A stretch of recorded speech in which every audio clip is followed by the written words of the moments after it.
Bismillahirrahmanirrahim. Innal hamdalillah nahmaduhu wa nasta'inuhu wa nastaghfiruh wa na'udzu billahi min syururi anfusina wa min sayyiati a'malina. May yahdihillahu fala mudhillalah wa may yudlil fala hadiyalah. Asyhadu an la ilaha illallah wa asyhadu anna Muhammadan abduhu wa rasuluhu la nabiyya ba'd. Para jamaah sekalian, kaum muslimin dan muslimat, para akhwat dan para ummahat yang semoga disayangi dan dirahmati oleh Allah Jalla Jalaluh, yang semoga dikaruniai anak keturunan yang soleh dan solehah, membanggakan kedua orang tuanya, dan semoga dikaruniai kecantikan hati serta wajah yang dipersembahkan menjadi persembahan terbaik untuk suaminya. Assalamualaikum warahmatullahi wabarakatuh. Alhamdulillah, segala puja dan puji kepada Allah, salawat dan salam kepada Nabi Muhammad sallallahu alaihi wasallam. Para jamaah sekalian, khususnya para akhwat dan ummahat, ya, para muslimah, insyaallah pada kesempatan pagi hari ini kita akan membahas tema kita fikih, ya,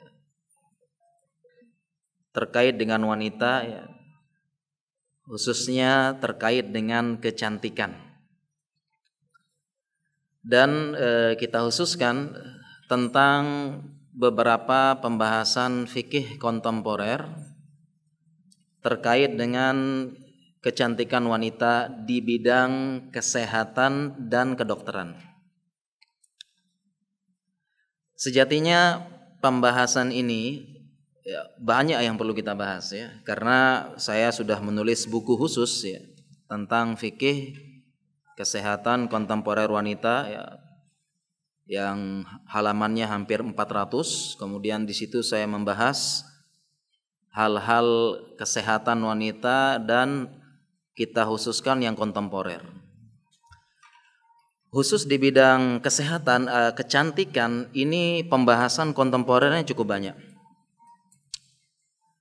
Terlebih dengan majunya zaman, teknologi kedokteran, dan berkembangnya ilmu pengetahuan yang terkait dengan kecantikan serta tuntutan zaman, pengaruh internet dan sosial media yang katanya, ya, perempuan sekarang harus cantik katanya. Sehingga teknologi kedokteran berkembang, bagaimana caranya supaya perempuan cantik dan bisa di zaman ini. Jangankan perempuan, laki-laki saja bisa dibuat cantik. Bahkan kalah cantiknya dengan perempuan. Sehingga muncul istilah di zaman sekarang namanya cantik itu sakit. Karena cantik itu harus dipermak, dimulai dari facial, kan itu katanya sakit, kan, congkel-congkel gitu, ya, sampai dengan operasi berbagai macam cara. Dan kita bahas sekarang di zaman ini ada berbagai macam fikih kontemporer yang perlu kita bahas tentang kecantikan.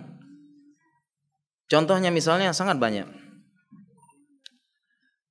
Misalnya contohnya saya sebutkan, ya. Contohnya misalnya hukum memakai krim pemutih, hukum merebonding rambut,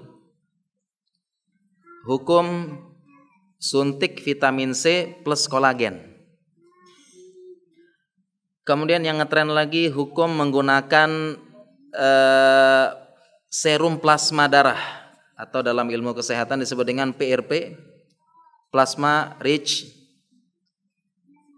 platelet, ya, jadi suntik plasma. Kemudian ada juga hukum operasi misalnya. Ini pun sudah detail. Operasi sedot lemak. operasi memancungkan hidung, operasi menebalkan alis dan membuat melengkung, operasi membuat dagu menjadi lancip, operasi membuat bibir menjadi tebal, operasi membuat garis mata. Lagi ngetren di Korea. Jadi matanya dibuat bergaris, ya, ada lipatan eyelidnya bahasanya. Operasi mengecilkan dagu. Jadi sebelumnya perempuan dagunya lebar, jadi dagunya lancip sama rahangnya dipotong. Operasi memanjangkan kaki, jadi ada tekniknya, tulang itu bisa diperpanjang, ada tekniknya. Operasi membesarkan panggul. Operasi, mohon maaf, mengembalikan keperawanan. Sudah banyak. Di Indonesia ada. Sampai dengan macam-macam lah. Operasi menanam, ya, apa yang bisa ditanam pokoknya lah. Operasi tanam benang. Ya, tanam suntik botox supaya kulit kencang.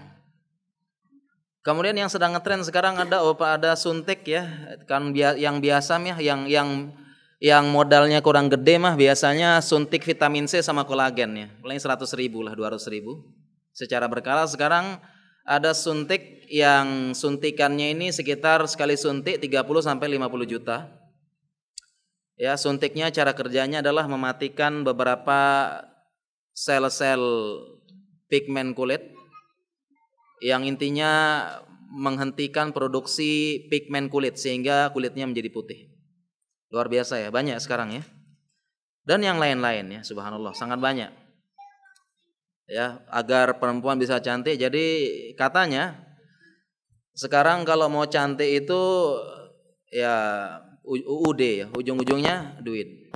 Jadi kalau mau cantik harus punya duit zaman sekarang. Ya, mau jelek apapun punya duit jadi cantik. Zaman sekarang, ya. Makanya ini para bapak-bapak, ya, para ayah-ayah ini kalau istrinya pengen cantik tuh dimodalin. Kalau pengen cantik, ya. Nggak zaman lagi pakai pupur harga berapa belas ribu, itu nggak zaman. Kalau mau cantik istrinya dimodalin. Sebagian suami ini nuntut istrinya cantik, tapi nggak pernah dibeliin baju yang bagus, nggak pernah dibeliin daster yang bagus, nggak ada modal gitu kan. Pengen istri cantik, ya. Tapi ketika istrinya ngasih tahu harga daster berapa, suaminya langsung kaget. Oh, ternyata mahal, ya. Istriku, aku cinta kamu apa adanya. Gitu. Setelah tahu mahal. Baiklah para akhwat sekalian, para akhwat dan ummahat sekalian dirahmati Allah Subhanahu wa taala. Alhamdulillah kita bersyukur kepada Allah, kita beragama Islam. Kita beragama Islam, ya. Kita mendapatkan bimbingan wahyu dari Allah Subhanahu wa taala. Dan itulah jalan kebahagiaan yang sesungguhnya. Ya, mendapat kita hidup sesuai dengan tuntunan syariat dan apa yang Allah turunkan melalui Rasul-Nya. Karena hanya yang menciptakan manusia yang tahu cara manusia berbahagia yang sesungguhnya. Alhamdulillah kita Islam dan diajarkan dalam Al-Quran dan sunnah Rasulullah SAW terkait dengan hal ini. Tentunya para muslimah, para akhwat, ya, kita tidak semata-mata ikut-ikutan. Jangan latah, jangan ikut-ikutan sesuatu yang viral, sesuatu yang heboh, tetapi kita mengikuti Al-Quran dan sunnah. Alhamdulillah terkait kecantikan ini Islam sudah mengatur. Agama Islam lengkap, sempurna. Al-yawma akmaltu lakum dinakum wa atmamtu alaikum ni'mati wa raditu lakumul Islam madina. Agama Islam sudah lengkap. Dan setiap muslimah harus paham benar apa itu hakikat kecantikan yang sesungguhnya. Tidak perlu mencari kecantikan hanya kecantikan badan yang dia tidak membawa kepada kebahagiaan dan ketenangan yang sesungguhnya. Yang ada adalah gelisah, susah, walaupun dia terlihat cantik, indah dan sebagainya. Bukan itu yang kita cari. Yang kita cari adalah ketenangan hati. Itu tujuan kita beragama. Tujuan kita beragama bukan semata-mata terlihat hebat, dipuji oleh manusia karena kecantikan, ketampanan, ilmu dan sebagainya, tetapi tujuan beragama adalah agar hidup kita tenang. Itulah tujuan kita. Sebagaimana kita pun hadir di majelis ilmu ini, kita hadir di majelis ilmu ini agar kita tenang. Majtama'a qaumun fi baitin min buyutillah, tidaklah sekelompok orang berkumpul di rumah-rumah Allah, yatluna kitaballah, dibacakan ayat-ayat Al-Qur'an. Wa yatadarasuna bainahum, kemudian saling mengajarkan, illa nazalat alaihimus sakinah wa ghasyiyatuhumur rahmah wa hafathumul malaikah wa dzakarallahu fiman indah. Kecuali apa? Nazalat alaihimus sakinah, turun ketenangan. Ini yang kita cari. Kita beragama ini pengen cari ketenangan. Ketenangan jiwa. Ya, ketenangan jiwa. Menikah juga, menikah itu supaya tenang. Wa min ayatihi an khalaqalakum min anfusikum azwaja, untuk apa? Litaskunu ilaiha. Supaya apa? Supaya sakinah, tenang. Dan para akhwat juga harus paham tentang hakikat kecantikan yang sesungguhnya, di mana kecantikan tersebut membawa ketenangan jiwa. Jadi buat apa sekedar cantik, penampilan menarik, tapi nggak tenang, jiwa nggak tenang. Contohnya nggak tenang tuh bagaimana? Baru disindir sedikit, jeng, kok gemukan, sebulan nggak makan. Ini kan nyiksa diri.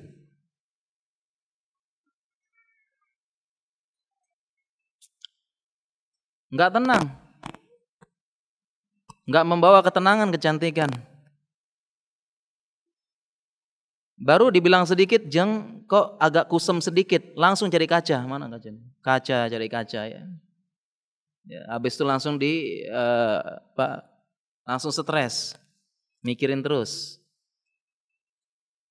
memikirkan baju baru, stres. Dan dalam ilmu psikologi, ini ilmu psikologi ya, Bu.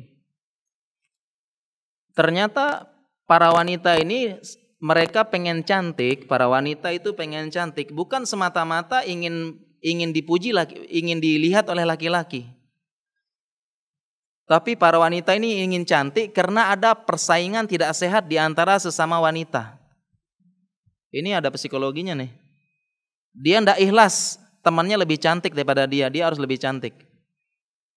Nggak ikhlas kalau dia lebih putih ini. Tapi kalau ketemu mereka, kalau perempuan ini kalau perempuan lagi ketemuan, mereka saling muji. Waduh, jeng cantik banget ya, di belakang diolok-olok, digibahin, diapain gitu kan. Ya ini ilmu psikologinya wanita. Mereka selain pengen tampil cantik depannya laki-laki, mereka juga ada persaingan tidak sehat, ingin terlihat paling cantik di antara para wanita. Sehingga para akhwat, para ummahat dan para muslimah, kita kembali lagi bagaimana sih kecantikan ini membawa kebahagiaan, dan kita apa katanya Islam, apa katanya sunnah, inilah yang benar-benar terbaik. Para akhwat yang dirahmati Allah Subhanahu wa taala, kalau kita berbicara masalah kecantikan, siapa sih perempuan yang tidak ingin cantik?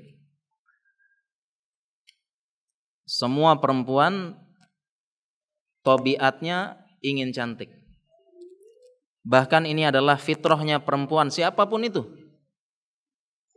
Pengen terlihat cantik, fitratallahi allati fataran nasa 'alaiha. Fitrah yang Allah telah fitrahkan kepada perempuan, sehingga memang perempuan itu identiknya adalah mereka ya merawat kecantikan, menyisir rambutnya, perhatian, bersolek ya, memperhatikan wajah, berat itu memang perempuan. Memang tugasnya, memang tabiatnya perempuan. Semua perempuan pasti ingin terlihat cantik. Bahkan secara umum, bagaimanapun keadaan perempuan tersebut, dia akan terlihat cantik di depan laki-laki. Sehingga dalam satu hadis disebutkan al-mar'atu auratun. Idza kharajat istashrafaha syaitan. Yang namanya perempuan itu aurat.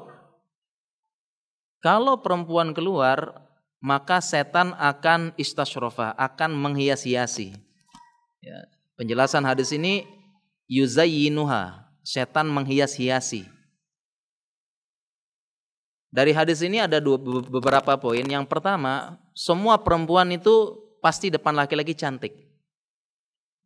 Dan dihias-hiasi oleh setan. Mau bukti para akhwat? Akhwat mau bukti? Ini buka kartu sedikit. Biar akhwat ya, biar akhwat pakaiannya udah hitam-hitam. Ya, hitam ini kenapa sebagian ulama pakai pakaian hitam, karena katanya hitam ini warna mati yang tidak menimbulkan keinginan laki-laki. Sudah pakai pakaian hitam-hitam, kemudian bercadar lagi kan? Itu jangan sangka para akhwat ini sudah aman, laki-laki tidak ada yang pengen ngelihat. Banyak laki-laki yang lihat, tetap aja nengok. Coba aja deh. Adalah akhwat ya, pakai hitam-hitam berjalan berkelompok itu tuh. Wah, itu tetap aja laki-laki ngelihat, udah bayang-bayangin, Masya Allah tinggi juga ya matanya, Masya Allah. Tetap menjadi apa? Fitnah. Masya Allah ya. Sudah gitu, itu yang sudah hitam-hitam kemudian pakai cadar. Tetap aja laki-laki itu dari jauh ngelihat, Masya Allah. Apalagi lihat matanya, Masya Allah matanya kayaknya cantik ya.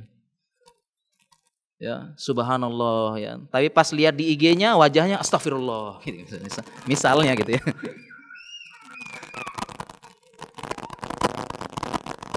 Jadi fitnah. Kemudian bukti yang kedua, hadis ini benar, perempuan pasti cantik. Hadis ini membuktikan bahwasanya istilahnya orang Indonesia yang mengatakan rumput tetangga lebih cantik, ini benar. Bukan itu ya. Rumput tetangga lebih hijau. Ini benar karena hadis ini. Karena namanya setan perempuan itu dihias-hiasi oleh setan. Dan banyak kasus seorang suami ini punya istri cantik dan punya selingkuhan dan sebagainya, lebih jelek daripada istrinya. Kasusnya banyak. Istrinya cantik di rumah. Perempuan-perempuan yang lain itu lebih jelek daripada istrinya, tapi dia selalu menganggap perempuan-perempuan lain itu lebih cantik daripada istrinya. Kenapa? Karena dihiasi oleh setan. Ini yang mengatakan, inilah benar, memang benar. Rumput tetangga lebih hijau ya. Pantesan hijau karena pakai rumput sintetis gitu ya. Ini benar nih. Ini benar ya. Jadi memang perempuan itu memang sifat dasarnya pengen cantik dan selalu oleh laki-laki pasti cantik. Dilihat laki-laki cantik pasti. Kemudian ada akhwat juga yang mungkin ada muslimah atau akhwat atau perempuan yang mengatakan, tapi Ustadz, wajah saya ini jelek. Kulit saya ini katanya Indonesia kan sawo matang ya. Saya sawo gosong, Ustaz. Saya nggak cantik. Hidung mancung ke dalam. Ke dalam ya. Hidungnya ya. Saya nggak cantik, Ustaz. Jawabannya adalah dari hadis tadi, pasti tetap ada laki-laki yang mau dan bisa menikmati kecantikannya. Jangan khawatir Dan di sini, dan ini bukti bagi para akhwat, para muslimah, bukti bahwasanya Allah Maha Adil. Kecantikan bukan segalanya. Walaupun dia, mohon maaf ya, katanya standar di bawah rata-rata ya. Kalau cantik kan 9 atau 9,5. Kalau jelek mungkin ya 6,5 gitu ya. Misalnya.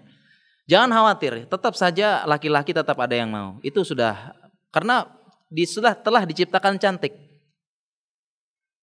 Apabila ingin bukti para akhwat dan ummahat, justru Walaupun katanya wajahnya nggak cantik, tapi dia tetap, mohon maaf ya, laku. Tetap punya suami, tetap ada yang mempersunting, tetap ada yang ingin menjadikan dia istri. Tetap banyak kita dapati seperti ini. Tetap ada laki-laki yang suka sama dia, menjadikan dia istri. Walaupun dia sendiri mengaku tidak cantik. Ini bukti keadilan Allah Subhanahu wa taala. Dan justru banyak kita dapati beberapa kasus malah perempuan yang cantik jodoh tidak kunjung menjemput. Padahal cantik. Tidak mendapatkan jodoh, tidak ada yang mau menjadikan dia ratunya dan sebagainya. Ini bukti keadilan Allah. Dan tidak jarang katanya para ulama, cantik itu bisa mengantarkan kesombongan kepada wanita. Karena cantik, perempuan tersebut sombong. Makanya ini saya bacakan ada perkataan ulama. Ada perkataan ulama mengatakan tukrahu ba'ri'atal jamali li'annaha imma antazhuwa ay tatakabbar li jamaliha.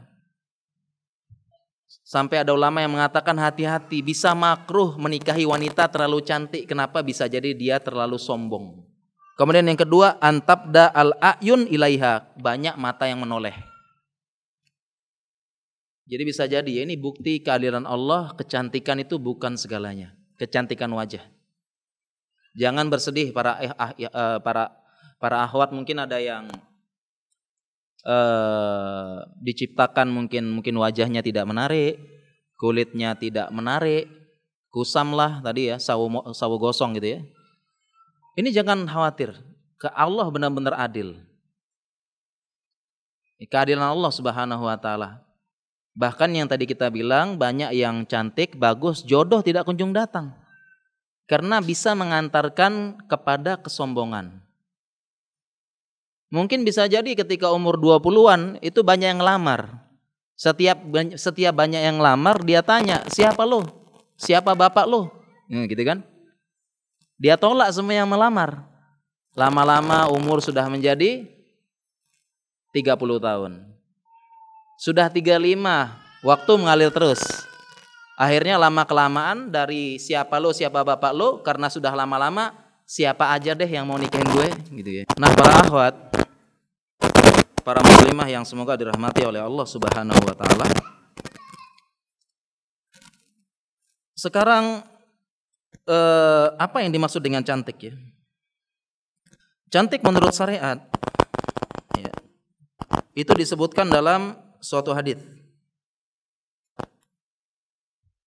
di mana Rasulullah sallallahu alaihi wasallam pernah berkata kepada pada seorang sahabatnya, ala ukhbiruka bi khairi ma yaknizul mar'u. Maukah engkau aku beritakan tentang sebaik-baik perbendaharaannya seorang laki-laki. Kemudian beliau melanjutkan, sebaik-baik perbendaharaan laki-laki adalah al-mar'atu sholihah. Perempuan yang solehah. Jadi ini sebaik-baik perbendaharaannya laki-laki, perempuan yang solehah. Sebagaimana dalam hadis yang lain, ad-dunya mata' wa khairu mata'id dunya al-mar'atu sholihah. Dunia ini perhiasan. Dan sebaik-baik perhiasan adalah istri yang solehah, insyaallah. Jadi nanti para bapak-bapak ini kalau ibu-ibunya minta dibelikan perhiasan emas gitu kan, berlian gitu kan, bilang aja, istriku engkau enggak perlu perhiasan, karena engkau sebaik-baik perhiasan. Enggak usah dibeliin berarti ya. Enggak usah dibeliin. Karena sudah sebaik-baik perhiasan. Ini alasan ngeles nggak punya uang. Ya, kadang-kadang istri pun membalas ya, Mas, kan sudah tahu peribahasanya, diam adalah emas. Jadi kalau saya diam, beliin emas gitu. Diamnya tuh ngambek seharian, nggak ngomong-ngomong gitu. Ini bahaya nih ya. Perempuan itu lebih bahaya diam daripada cerewet ya. Jadi kalau dia Kalau dia cerewet enggak apa-apa, tapi kalau diem seharian enggak ngomong, wah ini, Masya Allah ya. Kita lanjutkan, ala uhbiruka bi khairi ma yaknizul mar'u. Apakah kalian ingin aku beritakan tentang sebaik-baik perbendaharaannya seorang, yaitu almar'atus solihah, perempuan yang solehah. Bagaimana perempuan yang solehah tersebut? Idza nadhara ilaiha sarrathu wa idza amaraha ata'athu wa idza ghaba anha hafizathu. Ciri perempuan yang solehah adalah apabila kalian melihat kepada perempuan tersebut, dia akan membuat engkau senang. Apabila engkau memerintahkan, dia akan melaksanakan. Dan apabila engkau sedang pergi keluar, dia menjaga kehormatannya dan menjaga hartamu. Para akhwat, para ummahat dan para muslimah, perhatikan yang pertama, idza nadhara ilaiha sarrathu. Apabila kalian melihat kepada perempuan tersebut, maka dia akan menyenangkanmu, wahai para suami.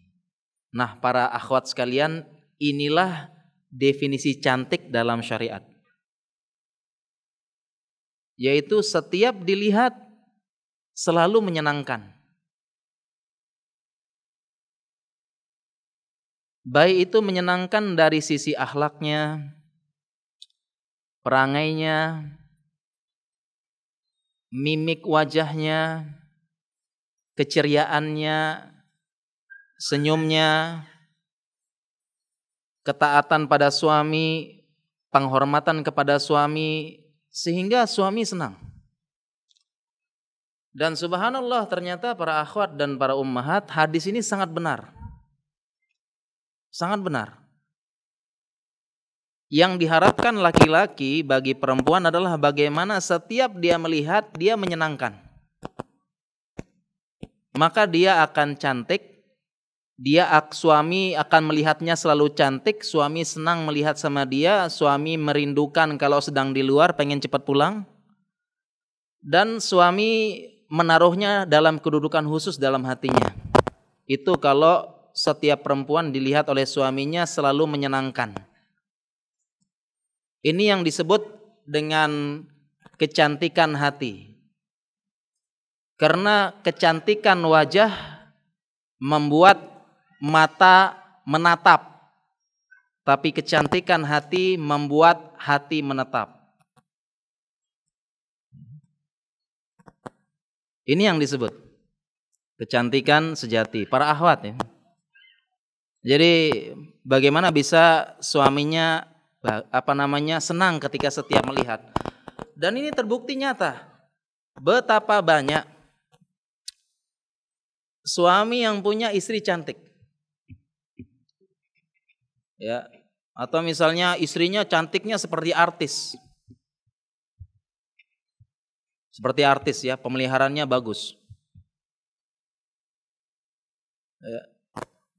Yang sebagian orang membayang-bayangkan kalau punya istri cantik seperti artis itu nggak keluar kamar selama seminggu.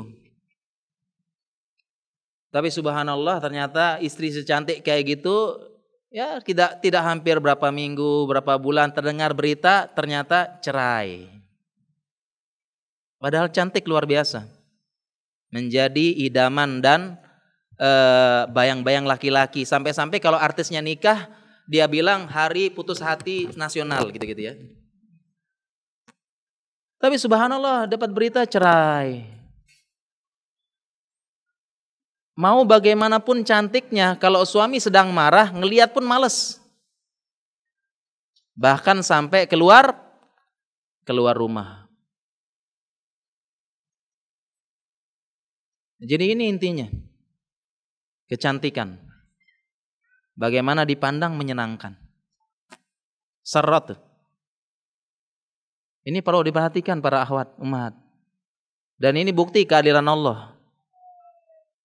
bahwasanya kecantikan bukan segalanya, dan jangan sampai ada para akhwat kita, para muslimah kita protes dengan takdir Allah. Kenapa Allah ciptakan aku seperti ini, nggak cantik begini dan sebagainya. Jangan sampai protes dengan takdir Allah. Ini bukti keadilan Allah. Definisi cantik secara syariat. Kecantikan dengan akhlak bagaimana membuat suami melihat senang. Dan kemudian lagi para akhwat sekalian, para muslimah yang dirahmati Allah. Dalam Islam ini yang paling penting juga terkait dengan kecantikan. Dalam Islam, dan yang membuat wanita bahagia dan kecantikan yang membawa kepada ketenangan adalah kecantikan perempuan itu hanya untuk suaminya. Kecantikan wanita hanya untuk suaminya. Jadi engkau cantik tetapi bukan konsumsi publik. Cantiknya perempuan untuk suaminya. Sehingga ini semakin membuktikan keadilan Allah Subhanahu wa taala. Jadi para akhwat, para ummahat, prinsip kecantikan dalam Islam, bagaimanapun rupa wajah Anda, meskipun Anda mengatakan Anda ini jelek, tetapi selama suami Anda ridho, senang, nempel terus, senang duduk dengan Anda, senang ini dan selalu merindukan dari jauh, keluar kota di rumah sering pengen cepat pulang, keluar kota selalu WhatsApp pengen video call, maka apa peduli kita dengan komentar orang lain? Yang penting adalah suami kita ridho dengan kita sekarang dan kecantikan kita sekarang. Jadi buat apa kita mencari ridho manusia? Mencari ridho orang laki-laki lain, laki-laki asing. Pengen cantik depan laki-laki lain, laki-laki asing yang tidak bisa ngasih uang aja enggak. Pengen cantik sesama wanita ini buat apa? Yang penting suami ridho dengan cantik Anda sekarang, maka Anda usah terlalu pusing dengan perkataan orang Anda jelek, Anda jerawatan, Anda korengan enggak ya, dan sebagainya, enggak perlu. Yang penting ridho suami. Dan ini bukti keadilan Allah Subhanahu wa taala. Terlebih lagi terdapat suatu hadis yang berbunyi Rasulullah sallallahu alaihi wasallam bersabda, ayyuma imra'atin matat wa zawjuha anha radin dakhalatil jannah. Perempuan manapun yang meninggal kemudian suaminya ridho, masuk surga. Jadi masalah kecantikan ini para akhwat dan muslimah, yang penting suami udah ridho dengan Anda sekarang, sudah cantik, nempel terus. Udah buat apa sampai kita menghabiskan waktu dengan mengomentari setiap perkataan orang, atau sampai scroll komentar orang gimana, aduh gimana, memuji-muji. Kalau dibilang cantik melayang ke atas, kalau dibilang jelek sakit hati, diblok, dikasarin dan sebagainya. Buat apa? Yang penting suami. Dan itu kebahagiaan sesungguhnya tentang kecantikan perempuan. Sebagian muslimah kita, kecantikannya tidak membawa kepada kebahagiaan. Karena yang dia cari ridho manusia, sibuk dengan komentar manusia tentang kecantikan dia, nggak bahagia. Saking tidak bahagianya dia, akhirnya menempuh berbagai macam cara yang tidak diridhoi syariat. Yang kita bahas nanti ya. Dimulai dari tadi macam-macam operasi sedot lemak, ya, operasi mini ini dan sebagainya untuk cari ridho manusia. Dan tidak akan tenang. Operasinya sakit, belum lagi operasi plastiknya gagal. Seperti tambah serem mukanya, kala-kala alien. Kenapa harus cari ridho manusia? Dan gak ada ujungnya. Itu pun setelah dioperasi, masih dikomentari, operasi lagi. Akhirnya banyak kasus perempuan operasi 100 kali. Operasi 100 sekian kali. Kenapa? Gak akan ada ridhonya. diobrak-abrik tubuhnya, operasi wajah, operasi ini, enggak akan ada, karena yang dia cari ridho manusia untuk menilai kecantikannya. Banyak operasi bolak-balik wajah, akhirnya mukanya hancur kayak alien. Sehingga para muslimah ini perlu dicamkan baik-baik kecantikan Anda untuk suami. Dan itu yang membawa kepada kebahagiaan dan ketenangan. Yang itu yang kita cari, dan itu tujuan kita beragama itu. Dan sebagian muslimah kita, ini kita bersama-sama perbaiki ya. Pertama, mencari keridhaan manusia, komentar manusia tentang kecantikannya. Yang kedua, kecantikannya itu bukan buat suaminya, tapi untuk laki-laki lain atau untuk gengsi-gengsian sesama perempuan. Sehingga ada pepatah Arab berbunyi, ini pepatah Arab berbunyi, Ghazalun fil kharij wa kirdun fil bait. Pepatah Arab, ada yang tahu nggak artinya ini? Artinya itu gozal, kijang di luar rumah. Ini mohon maaf ya, kirdun itu apa? Mohon maaf ya, monyet di dalam rumah. Ini pepatah Arab. Kenapa? Karena orang Arab itu memberikan gambaran kijang itu indah, karena hanya kijang yang tanduknya bertingkat-tingkat dan bercabang. Itu kijang. Karena sebagian perempuan, bahkan muslimah ini, kalau keluar rumah subhanallah indah, cantik, luar biasa, harum. Ya, berhiasnya lama. Kadang-kadang kondangan 1 jam, berhias 3 jam.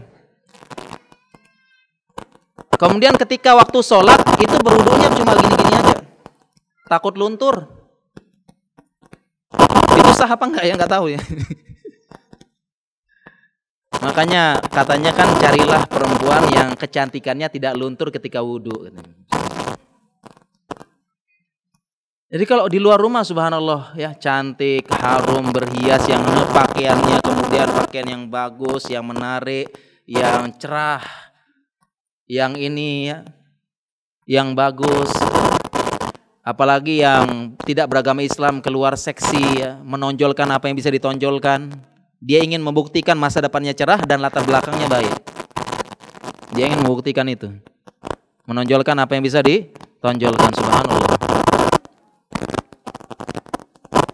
Ya, begitu bahkan juga ini sebagian ahwat yang sudah ngaji juga sama. Keluar itu subhanallah untuk menarik perhatian laki-laki. Harum. Tapi begitu di rumah seperti pepatah Arab nyatakan apa? Mohon maaf ya, monyet di dalam rumah. Di dalam rumah subhanallah dari parfum ganti. Ya, dengan minyak telon. Kemudian bau minyak goreng. Bau ketiak. Kalau di luar tuh pakai jubah gamis bagus, di dalam pakai daster tua robek lagi.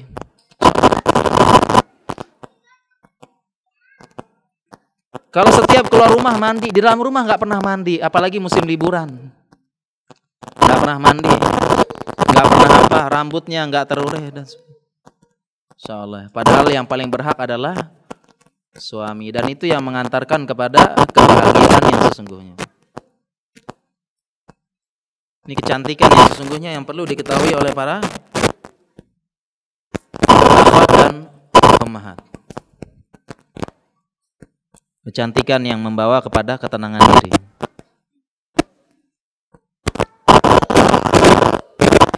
Terlebih dengan ada namanya istilahnya kalau keluar rumah itu harum banget ya parfumnya. Ya ini juga hati-hati para akhwat, karena terdapat sebuah hadis yang dijelaskan oleh Rasulullah, disebutkan oleh Rasulullah SAW, ayyuma imra'atin istatarat famarat ala qaumin liyajidu min rihiha fahiya zaniyah. Jadi ada suatu hadis disebutkan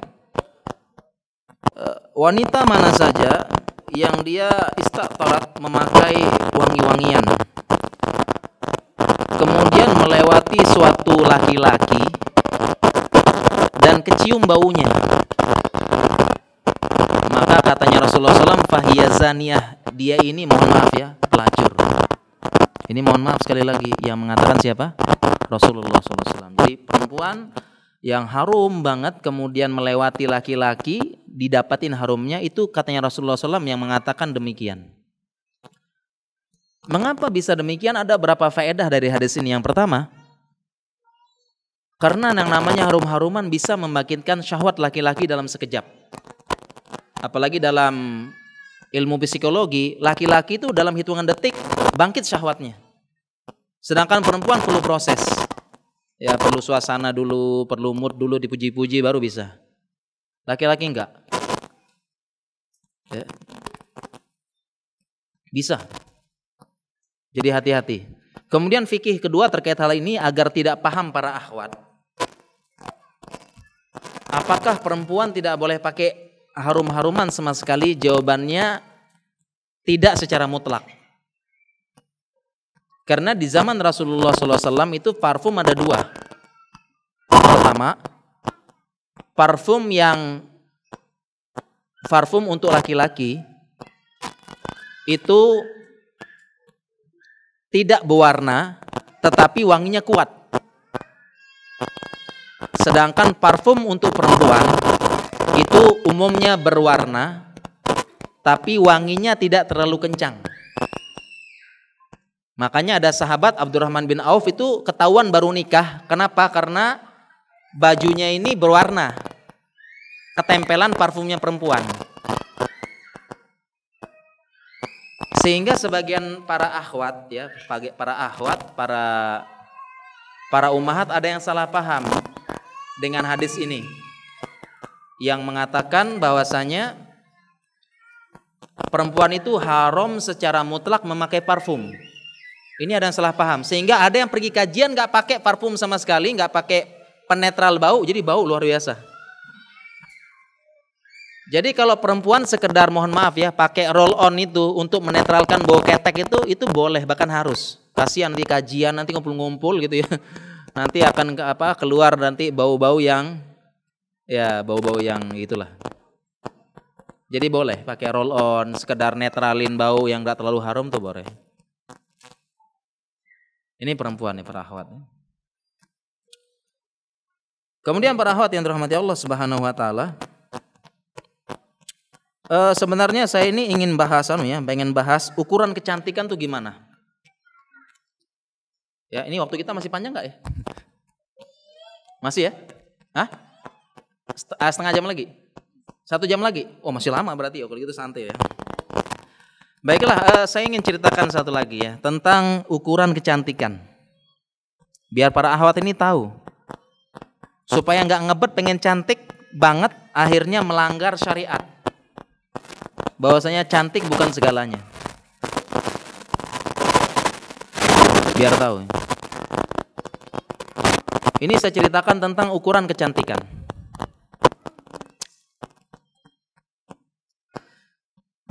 Mengenai ilmu kecantikan ini saya dapat dulu ketika kuliah di kedokteran. Tepatnya kuliah bedah plastik. Jadi kita dapat kuliah bedah plastik. Di kuliah bedah plastik ini kita dapat pelajaran definisi cantik. Kemudian dibahas tentang sejarah kecantikan. Nah, dalam kuliah itu dijelaskan dahulu itu standar kecantikan perempuan berbeda-beda. Yang definisi cantik itu zaman dahulu itu berbeda-beda sesuai dengan waktu, tempat, dan zaman, berbeda-beda. Zaman dahulu. Tepatnya belum ada internet, belum ada TV, apalagi sosmed. Jadi kecantikan perempuan berbeda-beda. Zaman dahulu kala. Sesuai dengan tempat dan ini.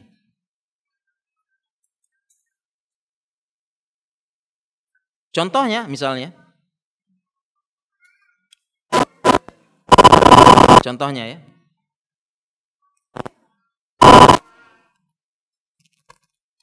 pernah dengar ceritanya Cleopatra ya. Ini pelajaran ini ya, pelajaran tentang ya. Cleopatra ratu Mesir yang terkenal dengan kecantikannya dan konon katanya konon. Cleopatra ini merawat kecantikannya dengan menggunakan mandi madu, mandi susu sampai katanya mandi darah perawan. Dan kecantikan Cleopatra ini tersebar di negeri-negeri sampai ada kisah di mana salah satu Julius Caesar jatuh cinta dengan kecantikannya Cleopatra. Dan Julius Caesar pengen mempersunting Cleopatra yang terkenal cantik. Cantik luar biasa. Kemudian ternyata beberapa ilmuwan mencoba mensketsa wajah Cleopatra ini, direkonstruksi zaman sekarang dari muminya itu ya. Jadi zaman sekarang canggih tuh. Ya, cuma berdasarkan ingatan saja tiba-tiba bisa keluarkan sketsa wajah pelaku, kan bisa ya? Nah. Ternyata setelah muminya di ronsen ya, Mas USG dilihat bagaimana kukunya, bagaimana ininya, kemudian keluar sketsa wajah Cleopatra. Ternyata Cleopatra yang katanya cantik pertama tembem, kedua pesek, kemudian disinyalir ada bulu-bulu sedikit di wajahnya. Ini yang kata orang dulu dibilang cantik. Kemudian juga contoh cantik itu berbeda-beda sesuai zaman, tempat, dan waktu. Contohnya misalnya di beberapa tempat, ada beberapa negara Afrika yang namanya cantik itu gemuk.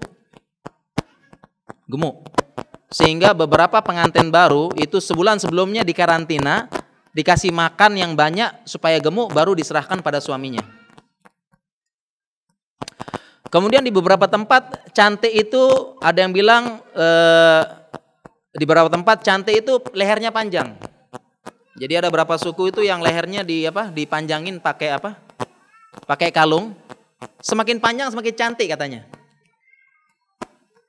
Kemudian di beberapa suku lagi mengatakan perempuan semakin cantik, lubang bibirnya makin besar. Bibir dilubangin pakai tanah gitu, ya. Jadi semakin besar bibirnya itu ditaruh tanah, lepengan tanah itu semakin cantik. Kemudian di Cina juga ada yang namanya perempuan cantik kalau kakinya makin kecil. Jadi anak-anak kecil tuh kakinya dibungkus. Jadi kecil jadinya, dibengkokin begini kakinya. Makin cantik. Jadi sebelum ada internet, sosial media, TV, standar kecantikan di dunia ini berbeda-beda. Jangan jauh-jauh. Di Indonesia saja. Dulu standar kecantikan wanita Indonesia dia agak gemuk sedikit. Artinya mohon maaf ya, katanya montok dia. Itu dulu Indonesia agak gemuk sedikit. Karena kalau kurus itu berarti dia miskin ya, nggak terawat, agak gemuk. Itu dulu. Nah, tapi dalam pelajaran bedah plastik saya itu katanya setelah datangnya televisi, datangnya internet, datangnya sosial media apalagi, maka standar kecantikan dunia ini jadi satu. Ya, standar kecantikan dunia jadi satu yang tergambarkan dalam dalam acara Miss World. Apalagi ya Putri Indonesia misalnya. Apalagi tergambarkan dalam model-model. Ya. Jadi setelah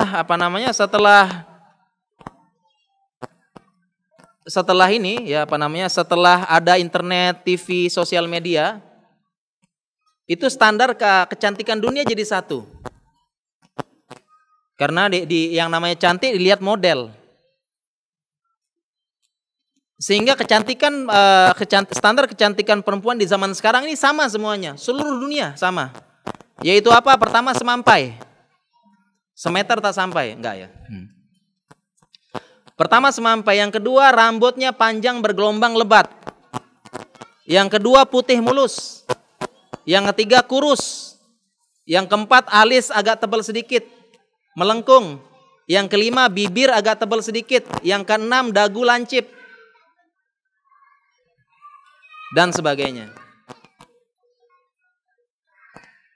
Jadi standar wanita setelah adanya TV, internet dan sosial media, standar kecantikan wanita itu menjadi satu. Ya. Jadi ini yang disebut dengan apa? Yang disebut katanya orang ya. Jadi zaman sekarang itu sudah enggak. Kalau katanya kan cantik itu relatif katanya ya. Dengan zaman sekarang enggak sekarang. Karena kecantikan sudah satu. Sudah satu. Sama bahkan semua memaksakan demikian. Mau orang Indonesia, padahal orang Indonesia ini memang kulitnya sawo matang. Tapi dipaksakan putih. Dipaksakan mulus, padahal Allah ini menciptakan kulit kita sesuai keadaan dengan alam kita. Kenapa orang Eropa kulitnya putih? Hampir tidak punya pigmen kulit. Nggak punya pigmen kulit. Sampai-sampai kelihatan bagian dalamnya tuh merah-merah gitu ya. Nggak punya pigmen. Kenapa orang Eropa? Karena orang Eropa ada musim di mana matahari nggak kelihatan. Jadi supaya kulitnya itu menerima cahaya. Jadi Allah sudah atur. Kulit itu sesuai dengan keadaan lingkungannya dan untuk kesehatannya. Kenapa orang Indonesia sawo matang? Ya ini karena kita daerah tropis. Kenapa Afrika hitam sekali? Karena memang super panas. Allah sudah atur. Tapi setelah datang internet, TV, sosial media, semua standar kecantikan satu dan sampai dipaksakan. Dipaksakan ya. Bahkan itu ya bahkan di Korea. Di Korea ini hadiah ulang tahun terbaik adalah operasi plastik. Jadi ada namanya ulang tahun Sweet 17-nya orang Korea. Hadiah terbaiknya adalah apa? Operasi plastik. Biasa di sana. Yang paling sering adalah operasi ini, pembentukan eyelid ini. Eyelid. Garis mata. Orang Korea kan nggak punya ya. Nggak punya garis mata ya, seperti merem terus dia. Gitu. Apa namanya? Kok merem terus Mas? Bukan, ini memang begini gitu ya. Nah itu mereka tuh paling ngetren adalah operasi supaya kebentuk garis matanya. Jadi katanya cantik itu relatif ya. Jadi zaman ini sudah tetap ya. Makanya ada istilah cantik relatif, jelek mutlak. Oh enggak ya, enggak. Ya itulah para akhwat sekalian ya, saya ingin ceritakan tentang standar kecantikan. Bahkan saya semakin yakin setelah membaca sebuah hadis yang menceritakan tentang kecantikan. Hadisnya dari Ibnu Mas'ud. Beliau mengatakan, la'anallah. Allah melaknat al-washimat wal mutashimat al-mutanammisat al-mutafallijat lil husni al-mughayyirati khalqillah. Ini ada hadisnya nih. Allah melaknat washimat, orang yang mentato. Wal mutashimat, perempuan yang minta ditato. Hadis ini kenapa menyebutkan perempuan? Karena di zaman dulu yang pakai tato itu perempuan. Supaya mereka tambah indah tubuhnya. Nah zaman ini laki-laki tatoan juga enggak? Tatoan. Zaman dulu tuh tatoan cuma perempuan. Laki-laki enggak. Karena zaman dulu laki-laki itu urusannya perang, berkuda, memanah, cari uang, itu urusan laki-laki. Enggak sempat dia perhatiin jerawat, perhatiin tato, enggak sempat itu. Makanya ada hadisnya, nah Rasulullah SAW anitarajul. Laki-laki dilarang, Rasulullah SAW melarang laki-laki sering-sering nyisir. Makanya kita enggak usah ikut-ikutan deh yang viral, yang apa. Yang tato zaman dulu perempuan, makanya hadisnya dilaknat perempuan yang bertato. Kenapa? Karena cuma perempuan yang tato zaman dulu. Untuk menghias tubuhnya. Supaya cantik tangannya, supaya cantik ininya. Laki-laki enggak ada. Enggak nyempat mikir tato lu. Pikiran laki-laki itu pergi safar, berperang, Laki-laki cari harta, cari apa nggak sempat. Jadi tato itu perempuan dan memang sifat perempuan begitu dan laki-laki jangan ikut-ikutan. Jangan ikutan pakai tato, jangan ikut-ikutan terlalu perhatian sama wajah. Ada laki-laki jerawatan sedikit stres. Ya Allah. Masya Allah, ini laki-laki atau apa ini? Laki-laki stres kenapa? Gemuk, pengen langsing terus. Ya Allah. Ini laki-laki atau apa? Ini urusan perempuan kayak gitu. Terlalu pengen ganteng, pengen laki, apa disebut apa sekarang nih laki-lakinya nih? Apa namanya? Oh, laki-laki maskulin katanya. Aduh, perusahaan perempuan itu. Kita laki-laki nih ya cari harta, cari apa, berkarya, apalah, kuat gitulah. Nggak sempat gitu-gitu. Sampai bolak-balik salon pengen kinclong laki-laki, ya Allah. Sampai stres pengen apa, pengen badannya langsing. Aduh, ini bukan laki-laki ini mah. Zaman dulu begitu. Ini fikih dari hadis ini ya. Perempuan yang bertato dilaknat. Kemudian al-mutanammisat, perempuan yang mencabut bulu alisnya. Nah, perempuan yang mencabut bulu alisnya dilaknat. Jadi bukan sekarang aja nih perempuan zaman mencabut bulu alis, zaman dulu cabut bulunya dicabut.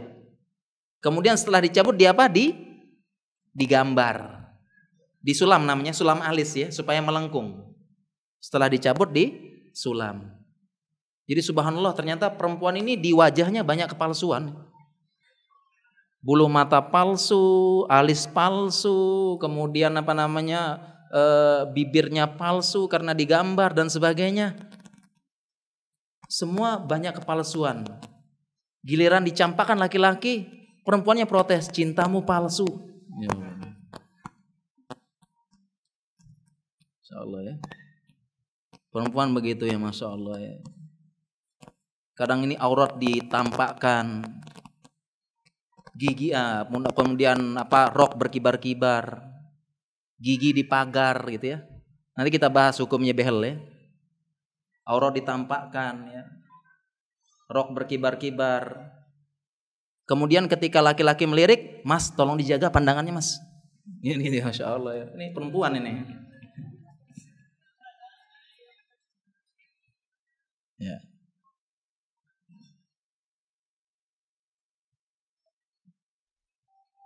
Itu kalau kayak begitu tuh ibarat ibarat musang. Jadi kalau seperti itu laki-laki ibarat musang lihat ayam gitu ya. Ya seperti lihat ini. Musang lihat ayam, enggak mungkin musangnya menundukkan pandangan, enggak mungkin.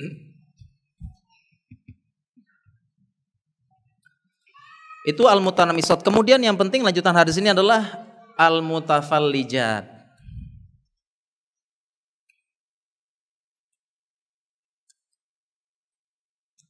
Mutafallijat ini saya cari penjelasan hadisnya apa? Dijelaskan oleh Imam Nawawi. Mutafallijat, penjelasan Imam Nawawi adalah perempuan yang merenggangkan giginya.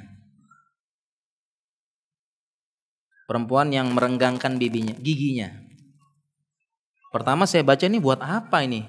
Ternyata penjelasan Imam Nawawi, jadi perempuan zaman dulu kalau pengen terlihat cantik, giginya direnggangkan, dikikir. Sehingga terlihat lebih cantik dan terlihat lebih muda. Dan ini cara membuat cantik seperti ini dilarang oleh syariat. Karena termasuk apa? Termasuk merubah ciptaan Allah dan mengikir gigi. Berarti standar kecantikan di zaman dahulu, khususnya tanah Arab, salah satu standar kecantikannya adalah perempuan yang giginya agak jarang-jarang, agak ada selanya sedikit, nggak rapat banget, direnggang sedikit. Itu definisi cantik di zaman dulu. Kalau kira-kira zaman sekarang cantik nggak Pak? Perempuan agak renggang-renggang gitu, cantik nggak? Enggak. Ini bukti cantik relatif dan berbeda setiap zaman, sesuai dengan pelajaran bedah plastik itu. Ya tapi inilah sekarang ya. Setelah datang internet, sosial media Pak, standar kecantikan satu semuanya. Sesuai dengan model-model tersebut. Ya, sayangnya ada yang dipaksakan. Indonesia sudah bagus rambutnya hitam, menyesuaikan, dipaksa jadi warna blonde dan warna kuning itu ya. Jadi muka, mohon maaf ya, muka kampungan, rambut kayak ini barat gitu. Nggak cocok gitu ya. Maaf aja gitu ya. Dipaksa-paksakan. Padahal Allah sudah ciptakan sesuai dengan keadaannya. Kemudian kita bahas sedikit ya. Kemudian begitu juga ya gigi. Ini juga fikih kontemporer juga. Gigi. Lagi ngetren sekarang bleaching gigi. Tahu ya bleaching ya? Bleaching gigi itu membuat gigi putih. Putih giginya seperti mutiara. Bleaching ada itu tekniknya. Kalau senyum putih giginya. Dan ini termasuk larangan hadis tadi. Mutafalijat mengotak-atik gigi supaya cantik. Enggak boleh bleaching gigi hukumnya. Karena ada larangan khusus. Supaya gigi lebih putih. Putih banget ya, putihnya seperti putih mutiara itu. Padahal para jamaah sekalian, Allah itu menciptakan sesuai dengan keadaannya. Keadaan lingkungan tempatnya. Kita orang Indonesia, kulitnya sawo matang, gigi kita pasti agak kuning sedikit. Orang Cina yang putih segitu dan orang Barat, giginya kuning banget. Sedangkan orang Negro giginya putih banget. Itu sudah Allah atur. Sudah Allah atur. Memang giginya orang Indonesia sudah dari sononya agak kuning-kuningan.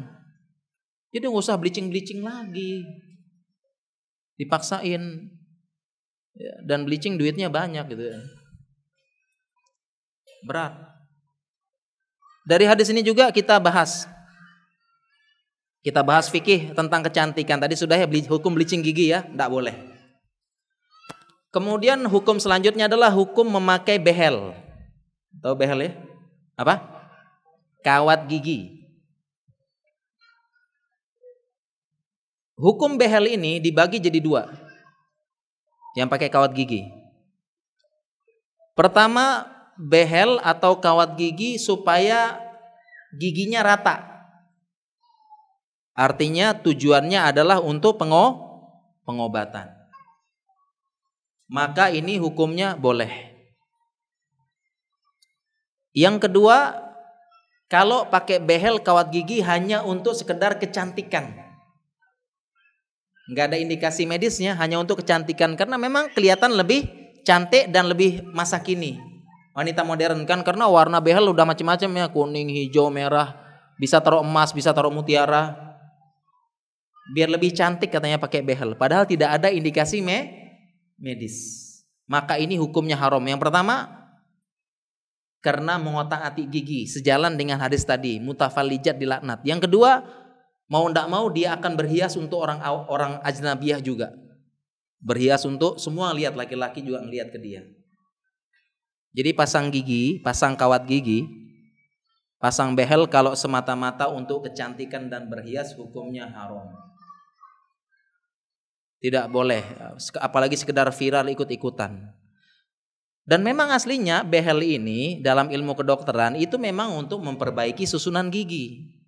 Karena ada orang yang lahir itu susunan giginya benar-benar rusak. Pertama ada yang atas, ada yang bawah, ada yang ini sehingga ditarik, diratain supaya rata. Kemudian juga ada yang lahir giginya subhanallah terlalu maju giginya. Terlalu maju. Akibatnya apa? Nggak bagus. Yang pertama secara kosmetik nggak bagus.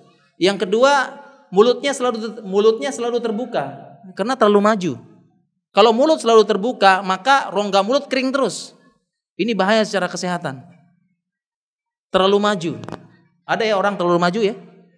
Nah itu memang untuk pakai behel untuk narik supaya agak mundur. Pernah lihat ya Pak jamaah yang terlalu maju itu? Pernah? Nah, ini kita sebut dengan tomingse. Tolong mingkem sedikit gitu.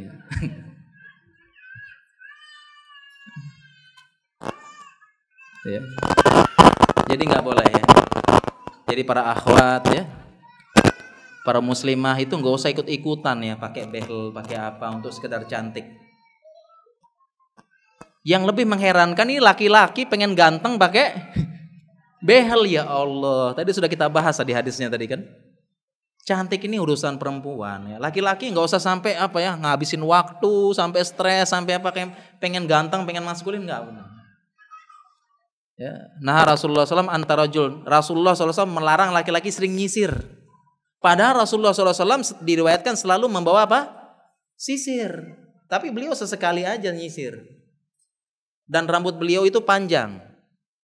Rambut beliau itu panjang, Tidak terlalu lurus, tidak terlalu keriting, agak bergelombang. Dalam satu riwayat rambut beliau sepanjang daun telinga, dalam satu riwayat rambut beliau sampai hampir bahu. Kombinasi hadisnya adalah kalau beliau sisir rambutnya ke belakang sampai telinga, tapi kalau beliau belah hampir sampai bahu. Itu rambut Rasulullah SAW. Tapi ini bukan sunnah. Jadi rambut panjang bukan sunnah, hanya sekedar penampilan orang zaman dulu yang memang begitu. Jadi nggak ada sunnah rambut panjang gondrong laki-laki, nggak ada. Saya pernah ada ini kasus ya. Sempat tahun saya SMA dulu tuh sempat ngetren laki-laki tuh gondrong. Sampai-sampai ada razia potong rambut. Jadi guru tuh bawa apa namanya? Guru bawa gunting ke kelas-kelas tuh razia siapa yang gondrong. Karena ngetren dulu tuh. Bawa tuh. Yang 8 langsung gunting di tempat. Zaman dulu. Ini nggak ada sunnah. Pas ditanya, kenapa kamu gondrong? Dia bilang, saya ingin contoh Rasulullah SAW katanya. Ngikutin Rasulullah cuma rambutnya doang, ke masjid nggak pernah gitu. Ya Allah. Nah ini, lihat. Ya. Jadi para akhwat dan para umat yang dirahmati Allah Subhanahu wa taala tadi ya, subhanallah ya. Ternyata kalau kita baca penjelasan ulama Imam Nawawi tadi, standar kecantikan setiap zaman berbeda ini dijelaskan oleh Imam Nawawi. Ya, ini luar biasa penjelasan hadis ini ya. Ternyata terbukti dengan ketika saya membaca penjelasan hadis ini, saya ingat pelajaran bedah plastik yang dulu, ternyata benar. Ya, standar kecantikan itu berbeda-beda. Cuma sekarang inilah namanya zaman now, zaman apa nih? Zaman internet, semua cantik pengen kayak begitu, sampai ada yang dipaksakan pengen seperti itu. Sampai sekarang bukan ini saja, para ahwat-ahwat ini pengen seperti pemain bintang Korea, K-pop gitu ya. Karena ahwat-ahwat jangan salah, semalam tuh semalaman daurah film Korea. Masih sampai sekarang. Pengen seperti artis Korea itu loh. Gaya-gayanya dan sebagainya. Ya pengen seperti itu ya. Akhirnya dipaksakan, ini tidak benar. Ya sampai melanggar syariat. Ya, baiklah para akhwat dan umat yang dirahmati Allah Subhanahu wa taala, ini kita tinggal setengah jam lagi ya. Tinggal setengah jam, mungkin lebih baik setengah jam ini kita gunakan untuk tanya jawab saja supaya waktu kita lebih efektif ya. Mungkin materi kita cukupkan dulu tentang kecantikan dan beberapa fikih-fikih kontemporer kesehatan terkait kecantikan kita cukupkan dan kita lanjutkan dengan tanya jawab dulu ya. Ustadz, saya wanita usia 40 tahun. Baru saja selesai haid pada tanggal 26 Desember.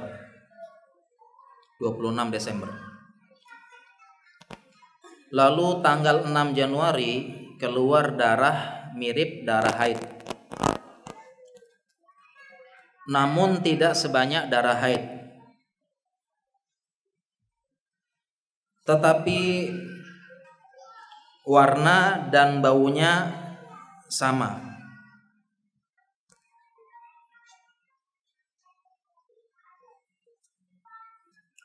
Pertanyaannya, apakah itu haid Ustadz padahal baru selesai 11 hari? Pertanyaan pertama, apakah haid padahal baru selesai 11 hari? Jawabannya, yang namanya haid itu bukan tergantung dengan siklusnya, tapi tergantung dengan ciri darahnya. Kapanpun dia keluar, berapa lama pun dia keluar, dan bagaimanapun intervalnya, mau cepat, mau cuma 15 hari, cuma 11 hari, mau 3 bulan sekali, apabila yang keluar itu darah haid, ciri dan khasnya sudah jelas, perempuan-perempuan paham, maka itu dihukumi dengan darah haid.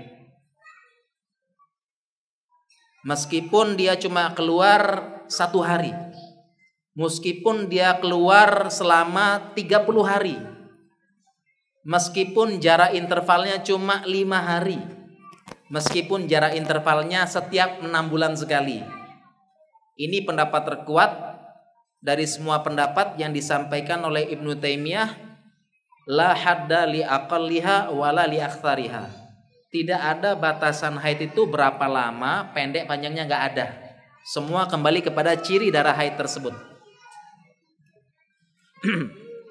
Dan hal ini, ya ini perhatikan para akhwat ya, sering pertanyaan. Dan hal ini didukung oleh ilmu kedokteran.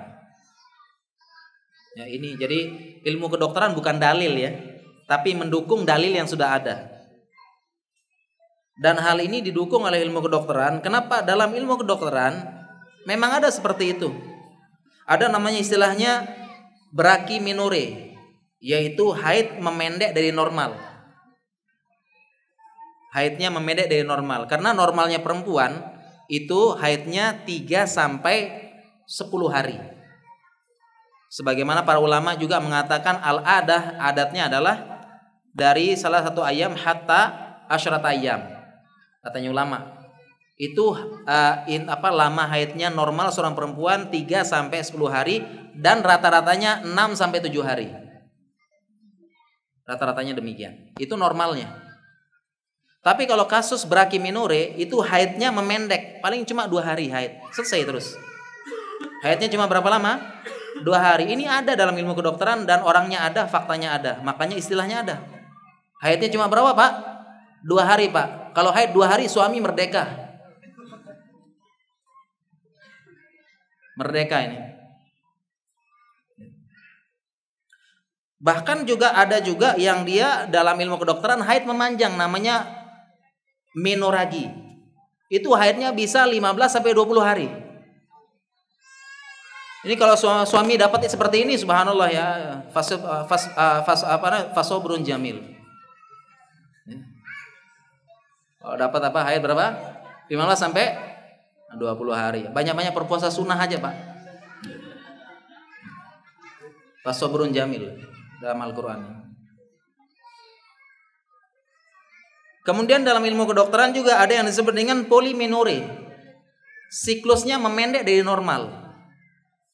Jadi sebulan bisa 3 kali haid. Tiap 10 hari haid, tiap 10 hari haid. Ini ada dalam kedokteran, polymenorrhea namanya. Juga ada juga dalam ilmu kedokteran disebut oligomenorrhea. Siklusnya memanjang, haidnya setiap 3 bulan sekali.